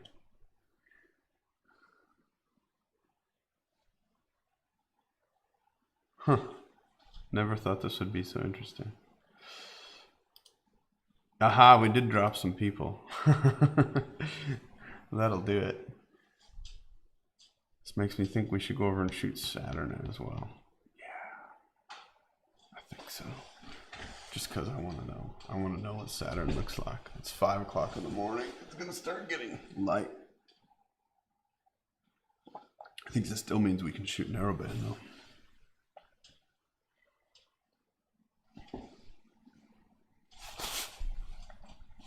It's getting cold again now.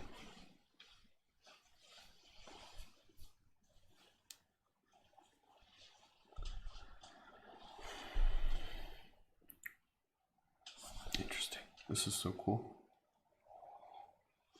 It's so ugly. Let's save this position though, because this focus is not bad. All right, well, I'm not going to bore you all with this crazy view anymore. Oh wait, no, Saturn. Okay, fine. Okay, fine.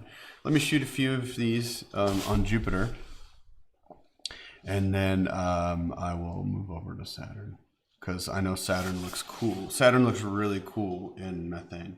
So I'm going to shoot this for 2 more. I think. And then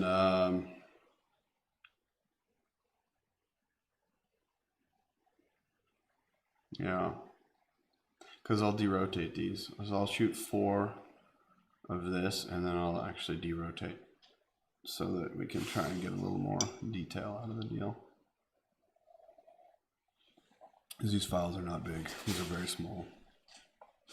These are only like 100 megabyte, where I'm used to, you know, gigs and gigs.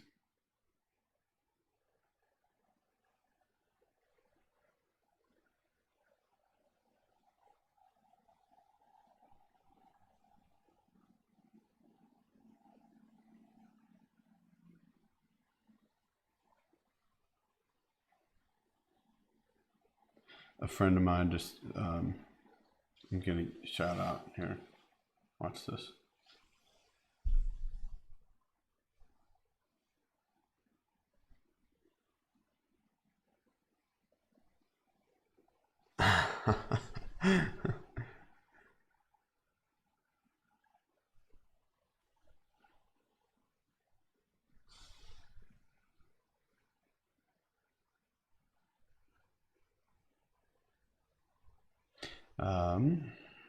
Where am I? Jeez, so many things. Okay, so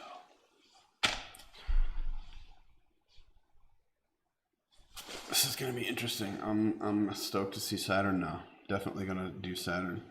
Renee, there's no such thing as silly questions. I'm still learning too. Everybody's learning. Okay. If anybody tells you they're not learning, then they're you know, arrogant fools. Never ever stop learning. So let's see, what have we got? Can I use a methane filter with a light pollution filter, or would you not need a light pollution filter with methane? Correct, you do not need a light pollution filter with methane, because methane is so narrow. This is only shooting 20 nanometers of the spectrum, centered around about 890 nanometers.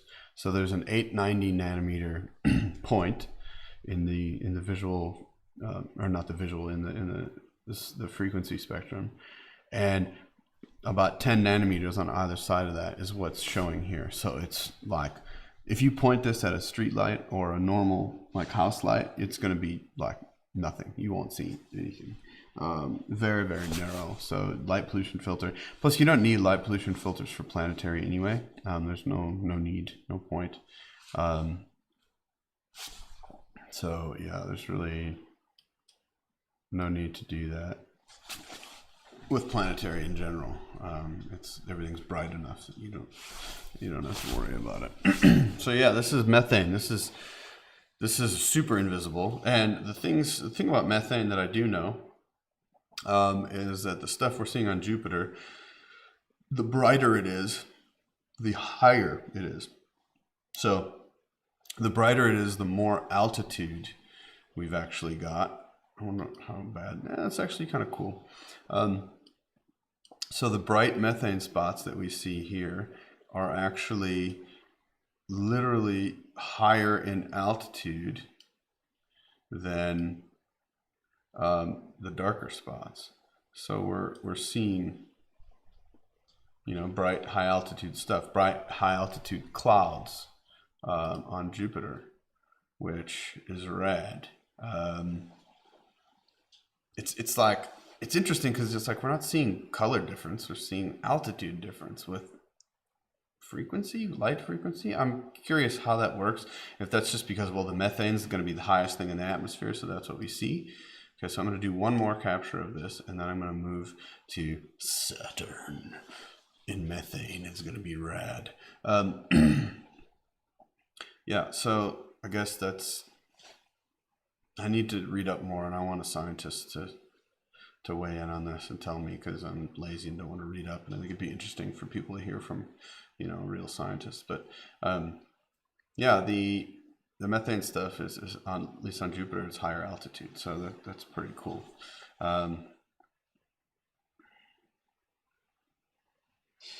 Yeah, so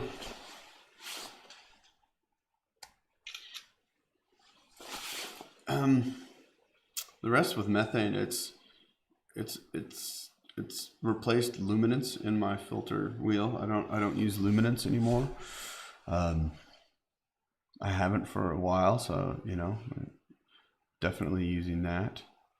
But yeah, this is quite interesting. I'm enjoying this so far. It seems nerdy, which I like. So let's see. Let's move that up. Yeah. I want to try some other settings, I guess, but then again, this seems to be working pretty well. It's noisy as all hell, but I mean, that's, as far as gain is concerned, it's not that terrible. Can't really do anything else with the dark. I don't understand why I'm on so many network. I'm gonna switch my phone off it so it's not being used.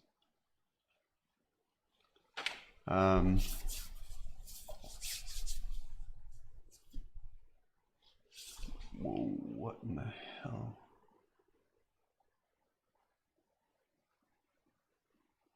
Yeah, I'm really talking to myself a lot, I know.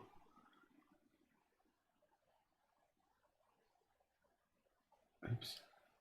Luckily I wasn't shooting at that time. Okay, so let's go over to Saturn. We're gonna move to Saturn. Okay, this is gonna be cool. Let's turn off the clipping box and that, and let's look at max.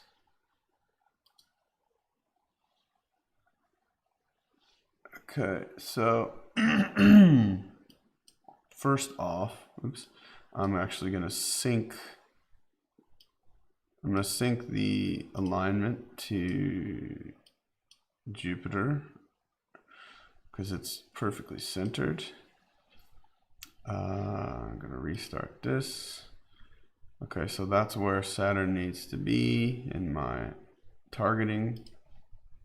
And then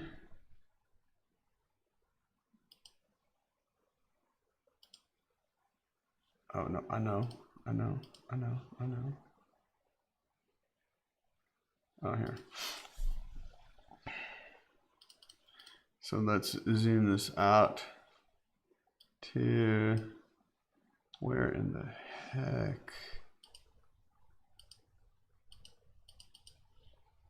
There we are. I'm gonna do this. I mean, this is the lazy way, but it's the nice way. Oh, there's Saturn. Okay, let's just go there. Let's see if it rotates into view. So the scope is moving. You can see that.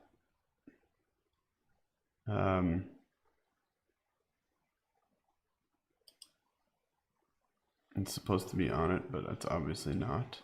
It's not there. What? Holy shit, what is happening?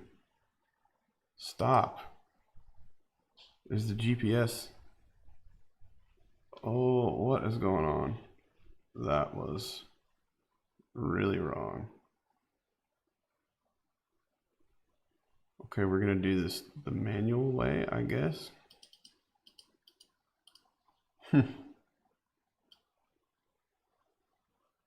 Watch that scope move.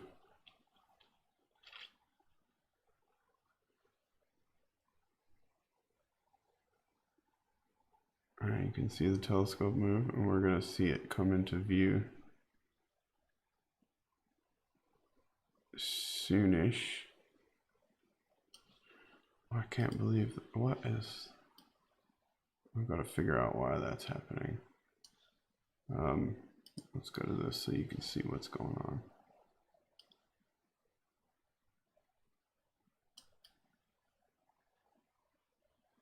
There, okay, so there's the target on the scope. That's where it thinks it is. Let's zoom in.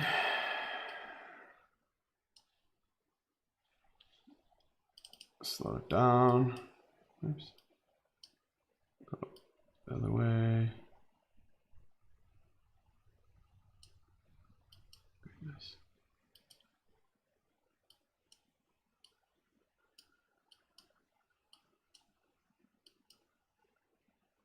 All right.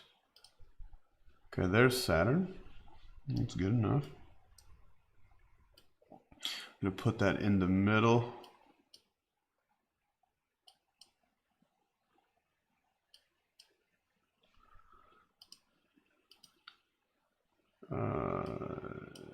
Need to move it up. I'm getting some weird drift.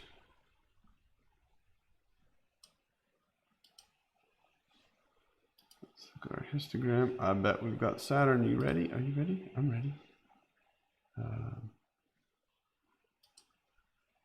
Hey, oh, that is rad.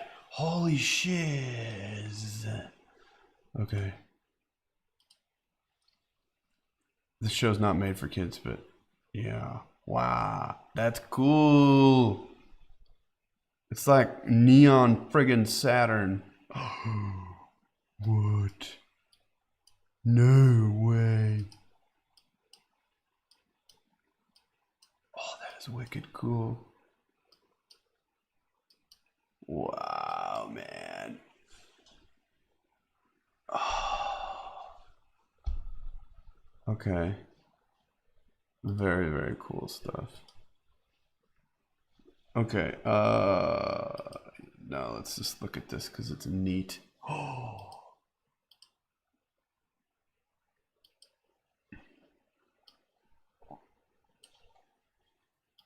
I'm not gonna touch focus because I know focus is good. Now, Saturn is dimmer than Jupiter.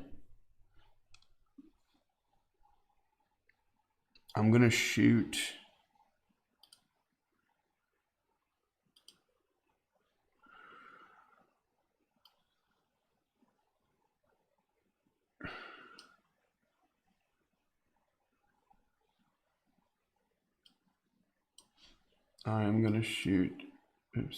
Saturn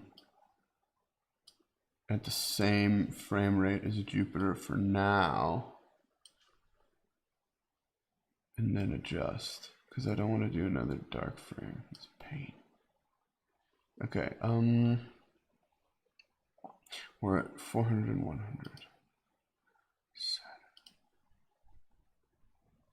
No, go, don't. What is it doing? Okay. Sorry. I got angry at my mount. Or at the software for switching filter. I wanted it to stay on that filter. Okay. As you can see, I'm only shooting 292 by 200. That is so cool though. Holy cow. I mean, that's awesome. There's gamma, so I can boost the gamma a little. That looks bad also, but I mean, how cool is that? Interesting. Very, very interesting. Okay, so for this, I'm gonna actually shoot longer because Saturn, I'm not gonna get any details. I'm gonna shoot 3 minutes. And histogram's only at 36%, 40%. That's fine. I don't care. That's gonna be okay. Let's just do it. Saturn. Oh, that's cool.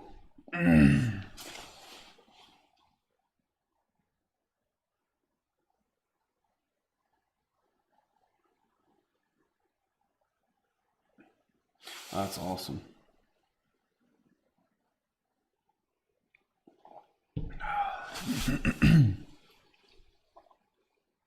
I mean, how insanely alien does that look? Ethan, I see. You say methane absorbs light at 890, so the cloud tops deeper, look darker because there's more atmosphere between them. Aha, understood. Okay, so methane absorbs the light at 889.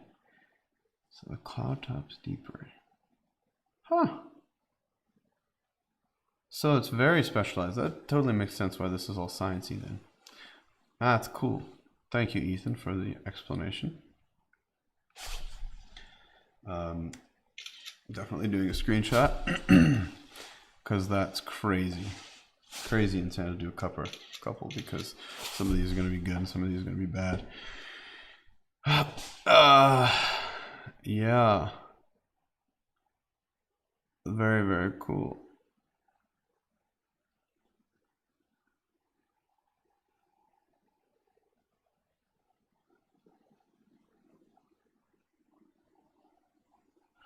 Patrick, you don't have to apologize, man. Yeah, this is methane. You don't have to apologize. There's no like, I'm not taking attendance here. I am.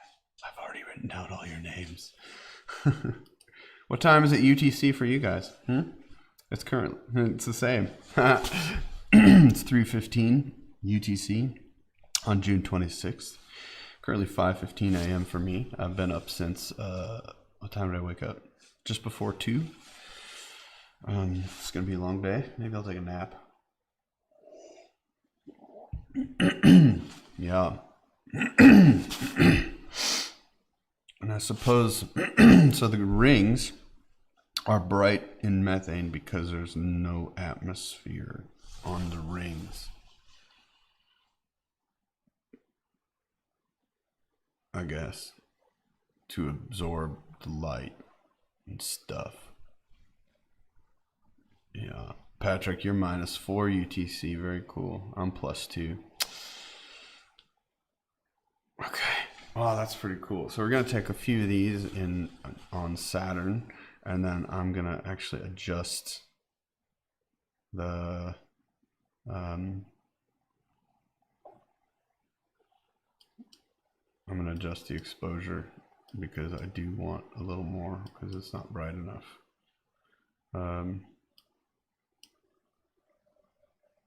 There. I'm going to do another. I'll just do 2, and then I'm going to take another dark frame at, we'll see what we want to do.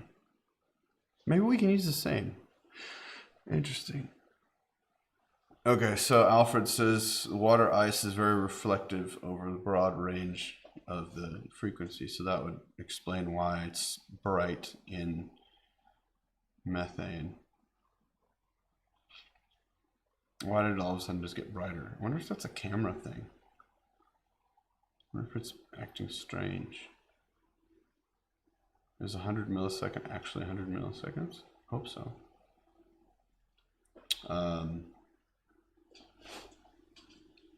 No. That's cool.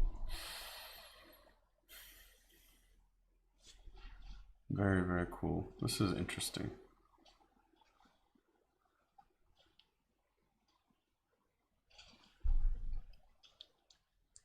I'm actually going to shoot 4. I'm going to shoot 4 sets of 2 minutes or 3 minutes on Saturn, and then I'm going to shoot,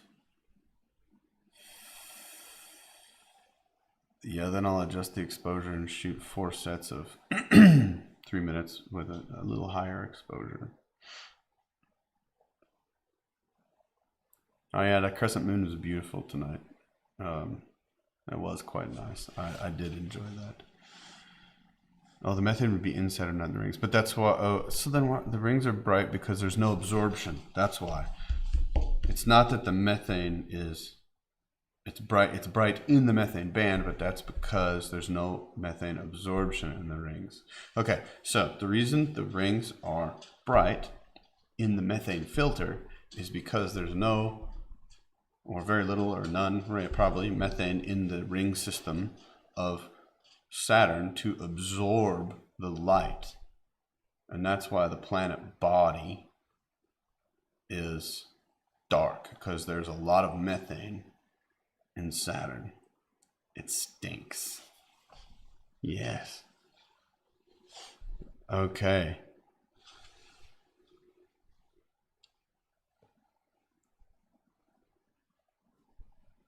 No, Patrick, I believe Alfred is correct, because the thing is, it's an absorption thing.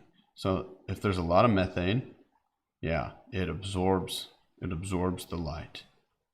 So if there's not a lot of methane, it will be bright. And on Jupiter and stuff, that means it's high. It's high up in the clouds. You know, so there's not as much atmosphere to absorb the light. And yeah, that is freaking cool. We're not looking at colors here. We're looking at, you know, how close to space this stuff is. Okay, cool. I'm gonna take another one, and then I'm gonna switch. Okay, so after this 3 minutes, I am going to, it's not necessarily stinkier. Well, maybe it's stinkier. Denser. Yeah, denser with the stank. It's got its stank on. This is crazy. So I'll just to show something different here, I'll show the, you know, the full screen of what we're shooting here, what I'm using. This is my thing. Yeah. And if you haven't seen it, there's the scope. There it is. And when I told Slew to Saturn, it was gonna like point it at the ground, and I'm not really sure why. I think I need to reset my alignment, because there's something really weird happening. I don't know why. But yeah, there's crazy old Saturn and methane. Wow. That is very cool.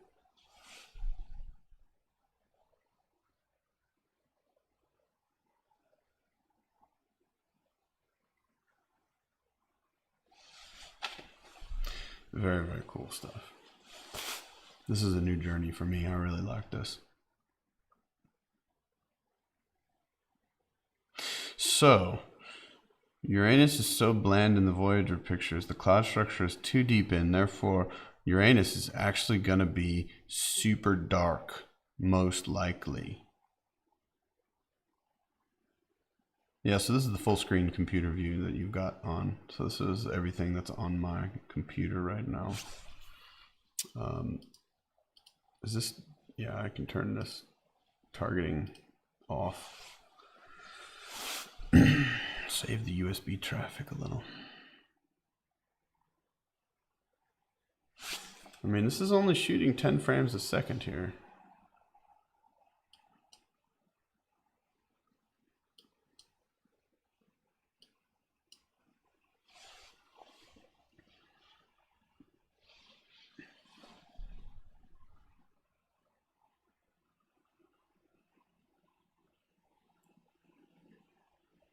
Yeah, I think I remember seeing, that's interesting. There is a gap in the rings. Yeah, I see the Cassini division. I don't know, is that like a rare thing to see with methane? But yeah, no, there's definitely a gap. Here's the Cassini division here, and then you see it, definitely. Is that weird to see the Cassini division in methane? Because I don't know, I see it all the time. You also see down here, there's like a brighter equatorial area on the methane, and then there's like a little bit like a brighterish section here. It's not very much, it's super small, but like here, let's make the, so this is this, you can kind of see that a little better. So there's like a brighter, obviously a higher clouds there, and then there's a little bit here, you can, every once in a while you can see like a slightly lighter area. But yeah, we're only 18 days away from opposition for Jupiter. I don't remember if we are how far away. I don't remember when the Saturn opposition is. It might be, it's pretty close to the Jupiter opposition.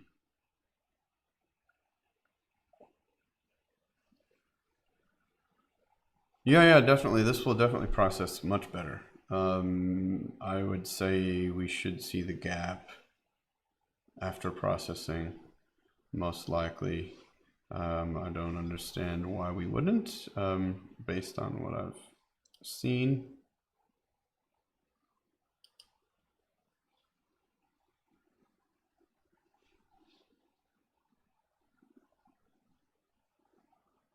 So yeah, did I say we're gonna? Oh, oops! I thought I was gonna switch. I forgot. Yeah, it's super noisy because the gain is up at 400 on the camera.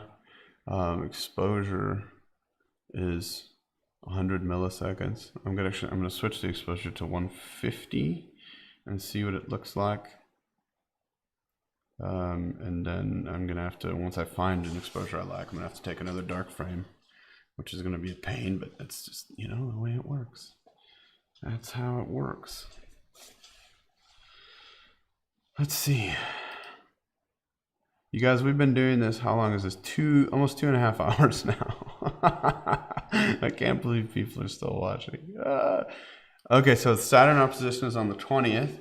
Jupiter opposition is on the 14th. So we're about 18 days away from Jupiter opposition. And then that means we are about 24 days away. I can't believe I did math that quick this early in the morning. We're 24 days away from opposition of Saturn. So yeah, opposition minus 24 for Saturn right now.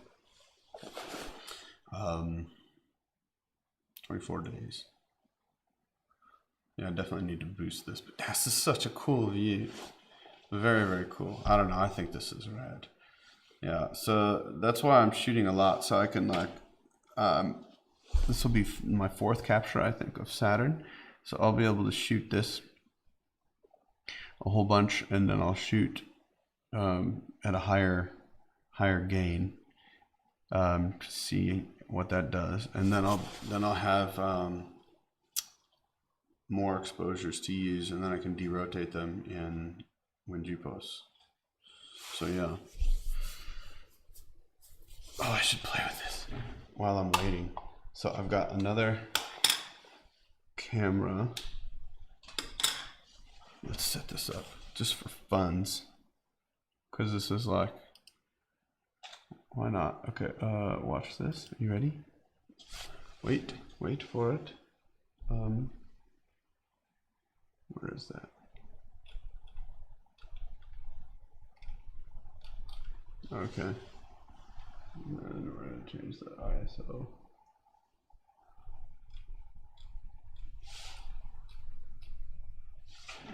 Aha!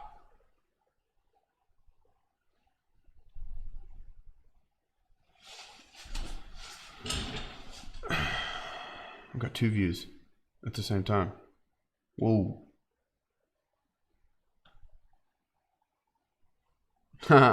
That's like the wide version. Oh, let's do this. I'll put this here, and then I'll put this here. So this is like a different view of,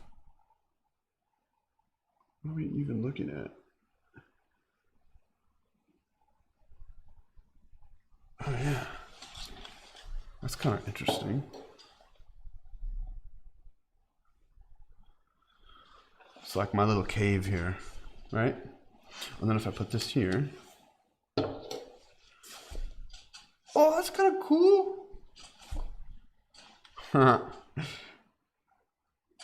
It probably doesn't need to be that high either.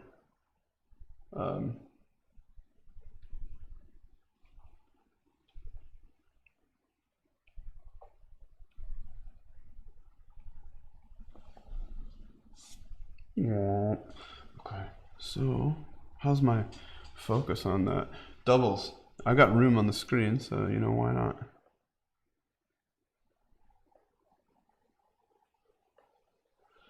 Let's see, check this out so I can do this.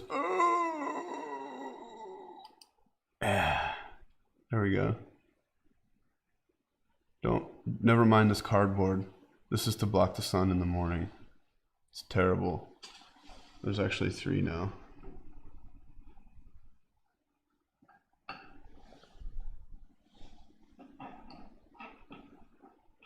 We've got a bobblehead with a telescope. Let's see, I'm just focusing this camera. Ah, that's so stupid. Oh, goodness.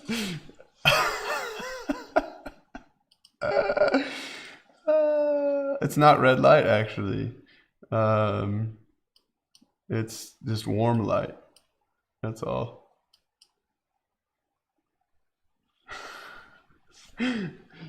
Oh, goodness. Okay.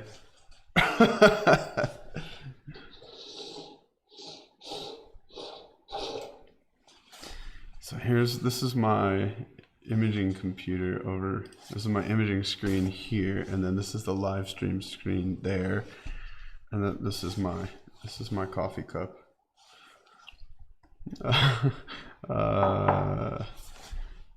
Shit, what was I doing? Oh yeah, it's changing this.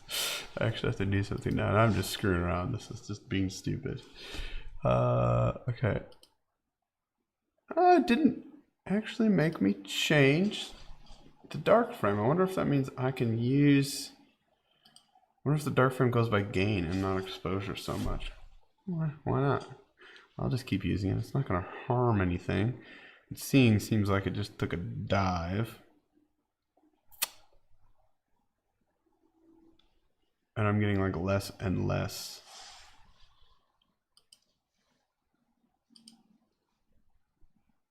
I do need more coffee.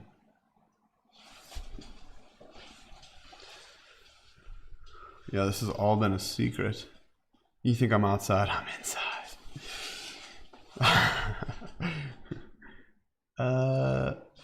This is horrible. I can't have you see this stupid cardboard. So I'm gonna take that off. I'll put it back when the sun comes up. I just clip the cardboard out of these things. It's like DIY crap. What else? Is there other messy stuff? What else? Oh, this crappy cardboard thing. You don't need to see that. We'll put this over here for a prop. What else? Yeah, and then all my hard drives are over here, and then I've got my iPad screen here. If I put something on it, will it make it look cooler? I'll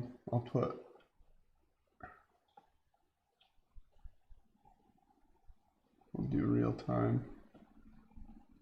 There, so that'll be cooler. Now we know what we're looking at. Oh, you can't even see that thing anyway. I should probably be shooting now. Yeah, I'm gonna do a few more of these.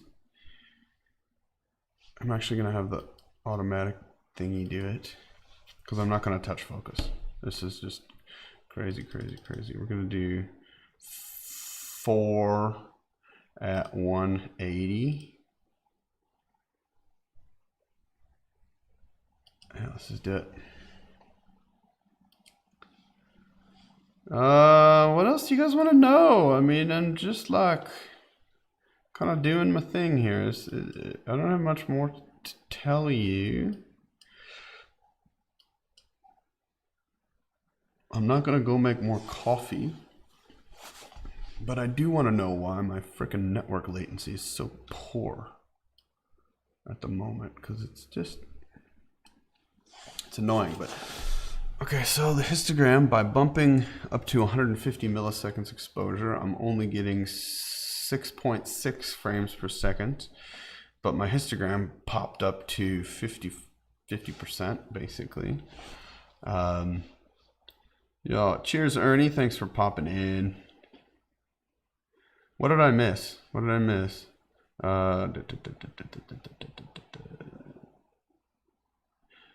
Is it just me, or will there be a boundary around the planet during processing? Maybe it's just my bias, but I swear there's structure there. I don't know. We'll find out. Like a dark boundary, do you mean? Maybe. I think I see what you might be saying, but that's just shadow, I believe. Yeah. Anyway. Very, very cool. How many people are still here? 13. Why? Why are you here? Why? Let's see, how synced up is it? Pretty good. Okay. The white balance is a little off though.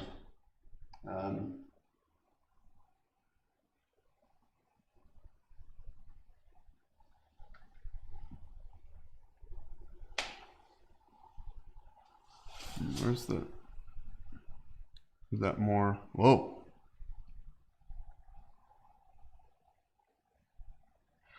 I don't know what white balance I should be using. Probably that one. Yeah, that's the one. Tungsten. Okay. Tungsten white balance.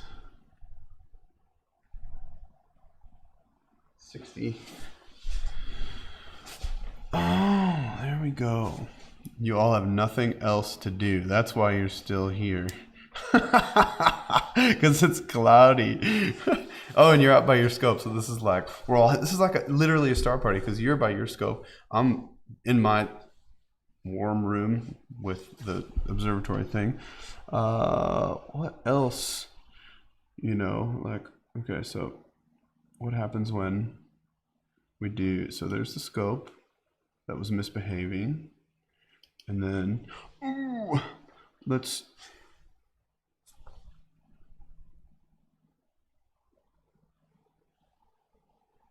use that.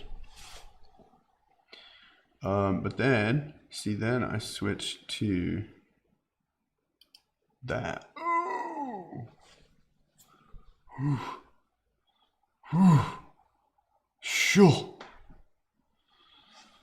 This is when I look. And then I'm like a child playing with like all the little toys. I have a coat on indoors. They don't make houses here worth a damn. So yeah, you see there's my Saturn and there's you guys.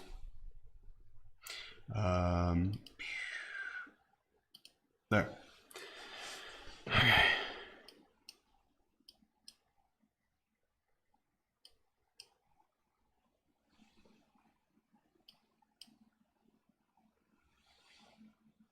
Maybe the computer is just struggling. And maybe that's why the network latency is all of a sudden bad.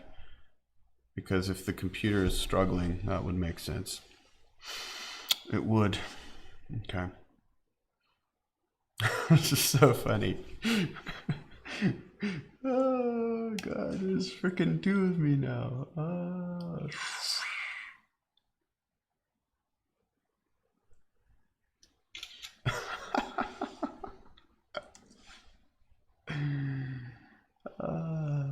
I'm taking screenshots because this is like ridiculous. I have to. This is ridiculous. What do you guys else want to know? I don't know. Ask me anything. Ask me anything.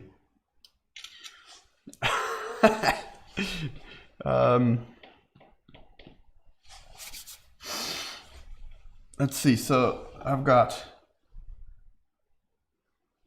1, 2, 3, 6 external. Jesus Christ! I've got 6 external hard drives full of like data and stuff.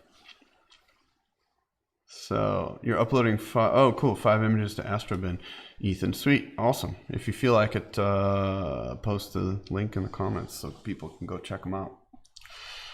That's cool with me. You can grab the stream. Yeah, very interesting. What else have we got going on here?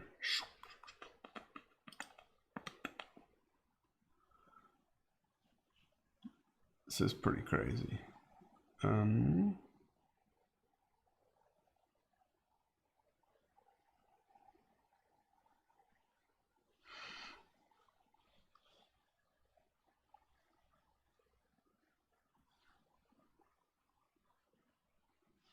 Okay.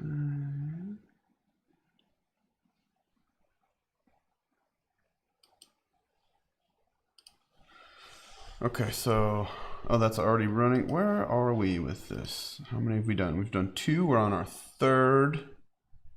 Okay, so if you don't use, I use fire capture, yes. So I use fire capture. What are you using to control the scope and the other aspects? Oddly enough, my scope control was acting up tonight, so I couldn't do the automatic go-to, which I usually do.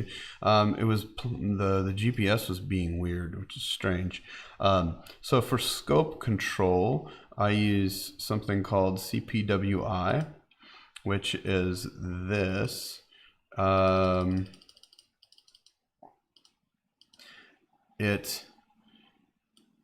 It's a program made with Celestron and Planewave. So Celestron, Planewave instruments created this scope control software. It's got a built-in planetarium and stuff. So which is cool. It's got that, and then I can do all my stuff with here, which is strange because like normally I can click on the thing and tell it to go to because it is aligned, but the GPS was different. Now it says locked, but then when I actually went to Saturn, you know, or when I was on Jupiter and I told it to go to Saturn, it totally freaked out, which was strange. So yeah, that was weird. So that's scope control. And then this is the slew control down here for it. It's very, very cool. Cheers, Alfred. Enjoy. I do these often, so whenever I'm doing imaging, basically. So thanks for watching. Nice. Enjoy. Yeah, Ethan, send those. That's cool. Tweet them at me also. And I want to take a look. So yeah, so this is the slewing. So you set the slew rate down here, and then you can move the scope. I don't know what these dots are for actually. I wonder if I can do diagonal. That's cool. I don't want to touch them while things are going though, because that's you know, dangerous. What's the other question? Oh yeah, fire capture. So this is the beta version of fire capture. This is a focus help thingy. Don't want to use that. I do want to add temperature because I want to look at that. Not settings. I thought there was a temperature set somewhere.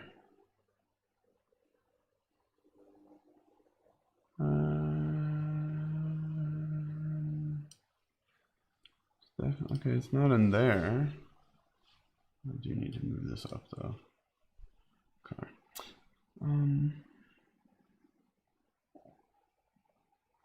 What's this? That's focuser. Oh, interesting. I'm gonna put this over here. It's in my way. What's this? Performance, general. Let's look at statistics, temperature. There we go. Watch it just like crash.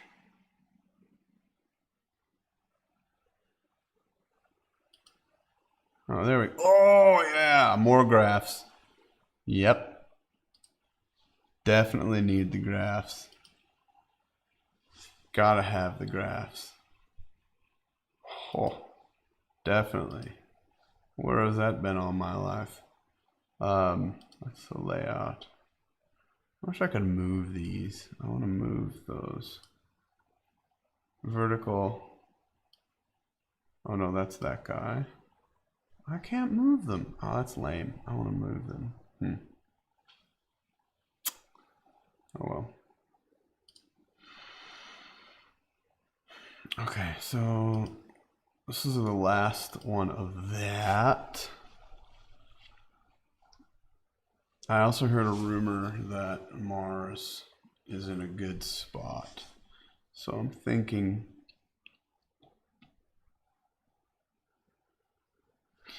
maybe cam focus. Huh.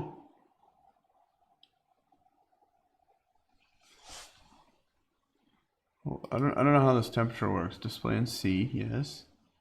Create temperature log file. Okay, I don't know, whatever. I'm just watching that. That's interesting. I wonder, is that over time? Is that current? It is. Okay. Very cool. With capture and scope config, do I use any other software? So no, the only other software I use for targeting is PhD with just a good old Orion SSAG. And I use that for targeting because like planets are so small, you know, you can use the GoTo to get somewhat close, but then, you know, you got to really like get it in the middle of the camera sensor. You have to use a little better targeting. So that's what that is. Okay, so that's done.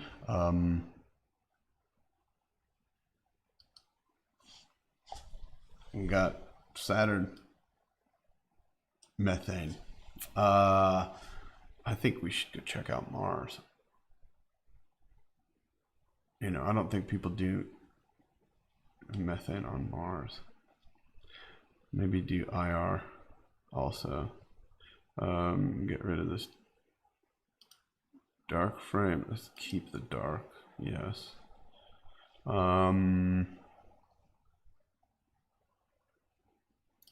Yeah, definitely the methane. The whole point in me at all shooting.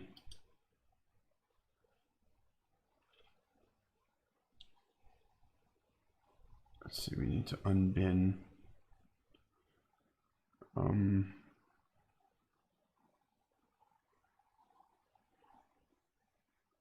What happened? Did I just lose it? Oh. Oh, it's just really dark. Because we're unbinned now. That's right. Super dark. Dang.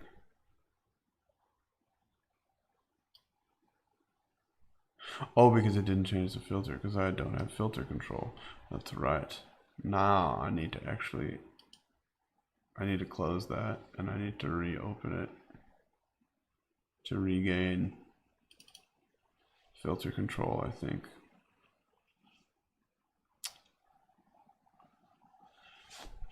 So we will try that. Let's see. Let's use the wheel. Let's initialize it. Oh, not ASCOM. We need the Zaggle. COM6. Yes. Okay, it says it's ready. It says it is, but it's not.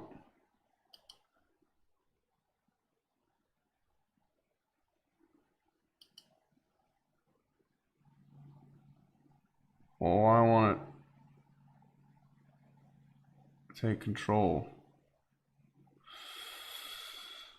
Weird.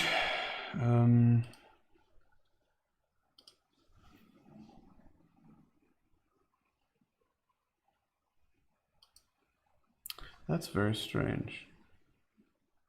But I can't control the wheel. I don't need to debug this with you right now. Wow. Who's got the serial port stolen? Oh, this thing does. That's right. You know, initialize it again. It says it's initialized. So change it.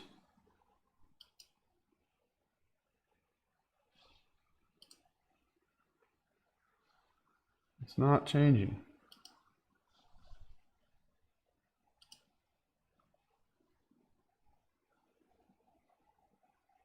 Okay, Okay, so I lost that. Let's turn that off. And then let's go into here. Yes, I'm definitely going to submit that data though. That's for sure. So I'm going to talk to the filter wheel directly now. Yeah.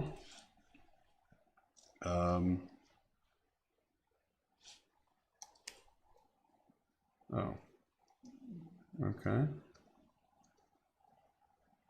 So what happens if? Well, maybe I'll just reset the thing. Restart the wheel.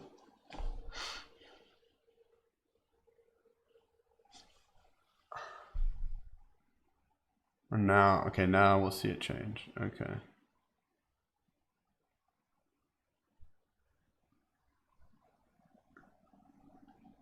So now the question is, if I disconnect from it here, can I talk to it?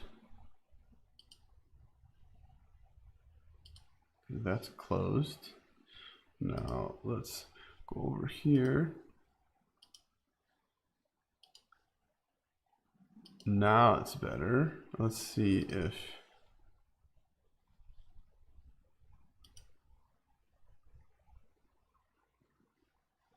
aha. There we go. I've got control now. Okay, so I just need to reset it. That's fine. That looks cool, doesn't it? Yeah. Let's turn it right side up. Okay, better. Much better. So this is an infrared. We'll do some infrared. And looks like that methane and IR are very similar in focus. So that's good.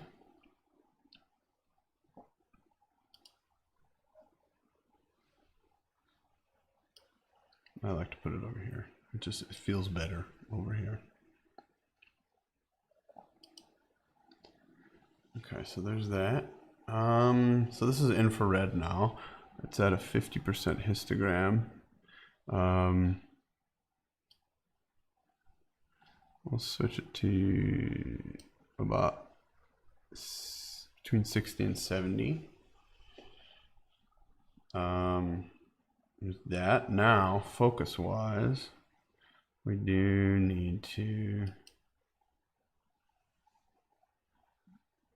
adjust the focus a bit.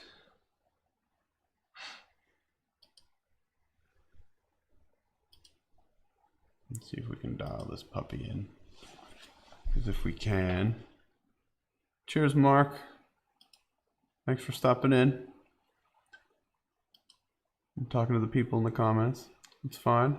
I'm not nuts. Well, I am, but it's fine. That's better. That's better focus-wise. Ooh, that's worse.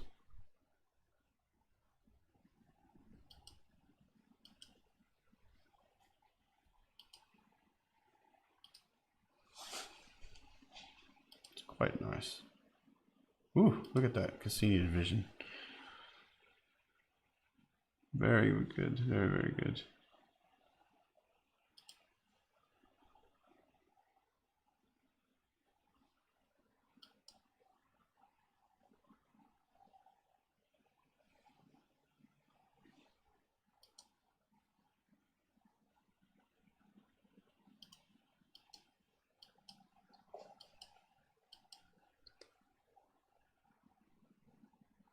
I am actually going to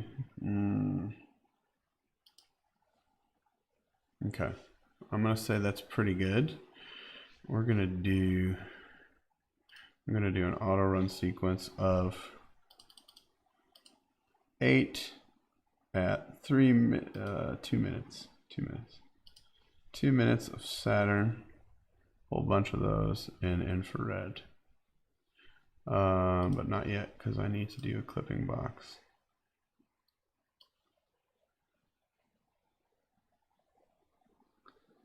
be like so. And that auto centers. And then I'm gonna do these. I do 8 of them. Geez, that's 16 minutes. That's fine. Okay, so there we go. Auto running that because I'm lazy. So anyway, yeah, there we go. There was a stream. It's almost 3 hours now. I think it's time to call it quits for the night. And yeah, I guess I'm just gonna sit here and image. So I hope you all have had a good time. This was fun. Oh wait, sorry, I got a question. Oh, I'm sorry.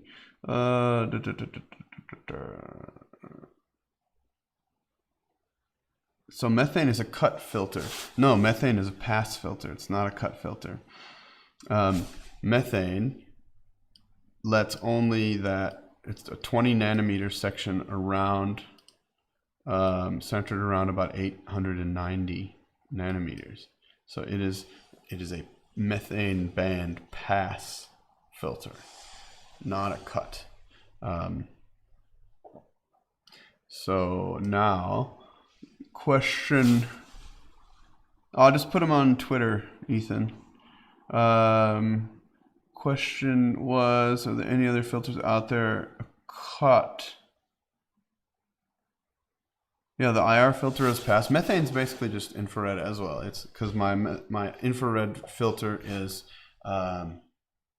742 nanometers, and the methane is 890, and let's see. Yeah, so the other UV, you get UV pass. You get a UV pass filter. But there's other, I mean, there's lots of different ones, and it depends on what you know, let's say the scientists want to look at. So there's those other filters that are used in different wavelengths if they're looking at very specific things, because I mean that's how we do these things. So let's see, other stuff. Oh, what part of the USA am I originally from? I'm originally from Iowa, actually. Middle of nowhere in Iowa. Then a little over 6 years ago, I moved here to South Africa because I met my wife. So, yeah.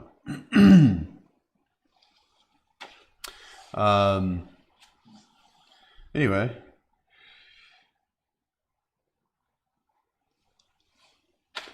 let's see. What else have we got? Point taken. Need to brush up on my wavelengths. Dude, me too. I just go by the filters that I can get and the ones that are commonly used and needed, you know, like I'm by no means a scientist. I'm just a guy who likes space and likes technology and likes well, listen, I hate technology because most of the time it doesn't work right, but I work in technology, and I like photography and video and sharing science and all of that kind of stuff. So yeah, I mean, that's kind of me. And it's like, this is a way for me to show people the cosmos and what's out there, and because I think that's what's important.